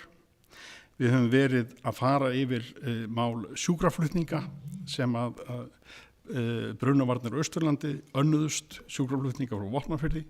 Nú eru byggðasamlagið erum að leggja það af með síðustu áramót. Gerðum í rauninni ráð fyrir því að sjúkraflutningandi færu alfarið yfir til Vopnafjarðar en trúlegast verða þannig að þeir verða utanum haldið og stjórnin verður á höndum slökkvistjóra Múlaþings. En þetta er svona, það er verið að klára þetta. Stjórn skólaskrifstofu fundaði og það er unnið að því reynt að flýta þeirri vinnu eins og mögulegt er sem komið var inn á hér aðeins áðan varðandi yfirfærslu verkefnana yfir til sveitarfélagana en það er stefnt á það að það verði klárað núna á næstu mánuðum uppleggið miðað við það að í rauninni nýtt fyrirkomulag hefjist frá og með næsta skólaári og það er unnið af þessu núna. Stjórnsamtak á sveitarfélag á köldum svæðum er að funda síðan í lok næstu viku og þar höfum við aðeins verið að horfa til þess hvort að við eigum ekki að líta til þeirra áhersna sem við höfum verið að vinna að í tengslum við hitaveituna á þessu svæði og ég mun svona setjast yfir það með fulltrúum hitaveitur fyrir þann fund. Það var undirritað og gengið frá samstarfssamningi við körfuknattleiksdeild Hattar og þar erum við bæði að horfa til þess að styðja við þá starfsemi auk þess að virkja þá inn í forvarna starf í sveitarfélaginu öllu og ég er svona bind vonir við það að það muni gefa af sér. Ef ég horfum til starfsmannamála þá eru náttúrulega vikulegir fundir með stjórnendum og við erum reglubundna fundir með starfsfólki stjórnsýslunar. Síðasti slíkur fundur var í morgun. Við höfum verið að horfa til þess að geta blásið til vinnudags, en það, ef ekki segja að COVID sér ennþá til þess að við höfum ekki getað það. Það má segja að á hverjum einasta fundi þá tala maður að sko næst munum við örugglega geta stíðið þetta skref. Ég er hættur að lofa þessu. Þannig en ég bind voni við að það verði hægt að gera það í mars. Við fundum líka, ég funda reglubundi líka með hafnavörðum og það er í rauninni góður bara taktur í því samtali, bara svo því sé komið á framfæri, á milli hafnana. Þannig að ég held að séu alveg að skynja þann styrk sem er í rauninni í því að í rauninni vera hluti af teimi, að vera hluta inn í heild. Því að ég hef alveg skynjað það að þarna að þetta er að gera sig. Og síðan eru fundir í starfs- og kjaranefnd og svona eitt og annað. Við, eins og hefur komið fram hér þegar við vorum að fara yfir fundargerð heimastjórnar Seyðisfjarðar, þá fengum við Austurbrú til þess að vinna hér að þessari greiningavinnu varðandi áhrifin á atvinnulífi hér á Seyðisfirði, og ég vona því að við munum svona leggja upp nánari útfærslu varðandi það á næsta byggðarráðsfundi, en við erum að sjá fram á það að ég er bara fegin að við gerðum þetta, því að það er mikilvægt að það sé vel utan þetta haldi og þau eru að vinna þetta vel. Það hafa nokkið verið mörg svona þingin, en það var þó þing vegna meðhöndlun úrgangs sem var umhverfis- og auðlindaráðuneytið stóð að, og samstarfsþing og húsnæðisþing á vegum húsnæðis- og mannvirkjastofnunar. Og ef við horfum svona á reksturinn þá eru, eins og ég kom inn á áðan, við erum að horfa á þetta með uppbygginguna í samstarfi við Bríet, við erum að horfa á íbúðakjarnan, síðan þetta er það sem við erum að horfa hér á Seyðisfirði. Við skulum ekki gleyma því það er líka verið að horfa til uppbyggingar á Djúpavogi. Þar er verið að horfa til þess að Bríet fari í ákveðna uppbyggingu, og það hafa komið líka fyrirspurnir frá aðilum varðandi í rauninni uppbyggingu á Egilsstöðum. Og þetta er í rauninni það sem við skynjum alveg núna, það er þessi þörf á viðbótar leiguhúsnæði á öllu þessu svæði, því það er hressilega bankað á dyrnar. Ég skynji það alveg þegar maður er að ræða við kollegar sína annars staðar á landinu. Sums staðar hafa menn verið upplöðu þetta, en ég er ekki viss að það sé jafn mikið á öðrum svæðum eins og hér. Og þetta tengi ég að vissu leyti COVID-dæminu.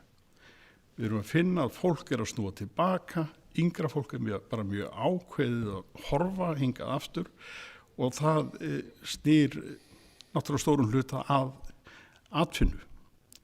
Því hér er atvinnu að hafa, hér er ekki ráðandi atvinnuleysi eins og er verið að upplifa á ýmsum öðrum svæðum.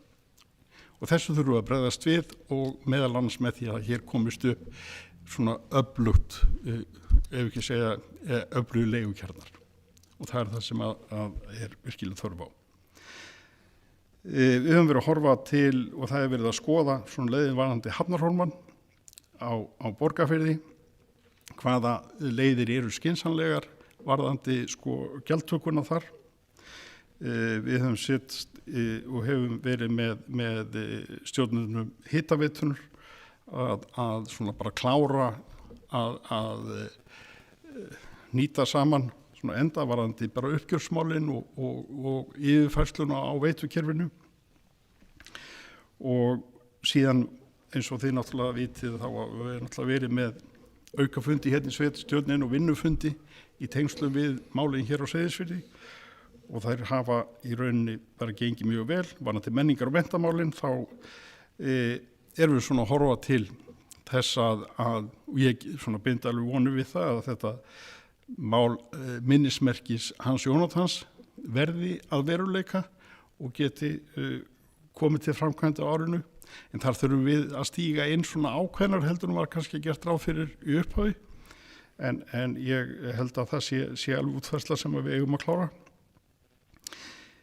Gaman að minnast á eitt að það var dagur leikskólans á mánudaginn, hann var af vísu laugardaginn en var á mánudaginn og hingað til hefur það alltaf verið að einn leikskólinn á Egilsstöðum hefur alltaf komið með þau sem að væntanlega útskrifast til fundar í sal sveitarstjórnar.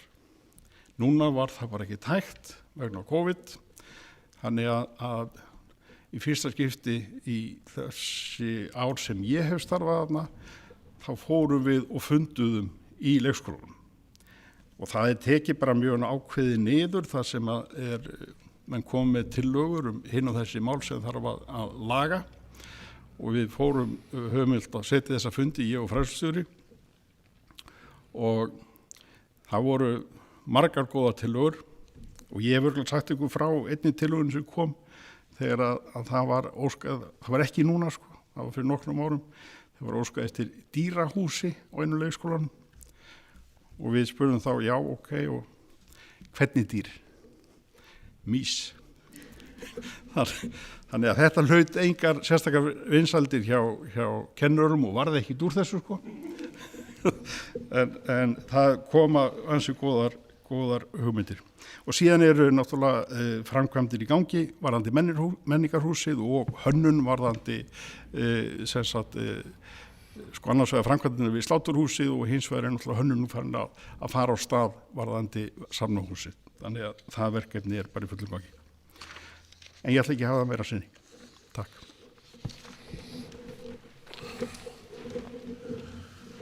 Við þökkum Birni Ingimarssyni sveitarstjóra kærlega fyrir hans góðu yfirferð. Ég þakka sveitarstjórn fyrir góðan og málefnalegan fund. Hér er lýkur útsendingu.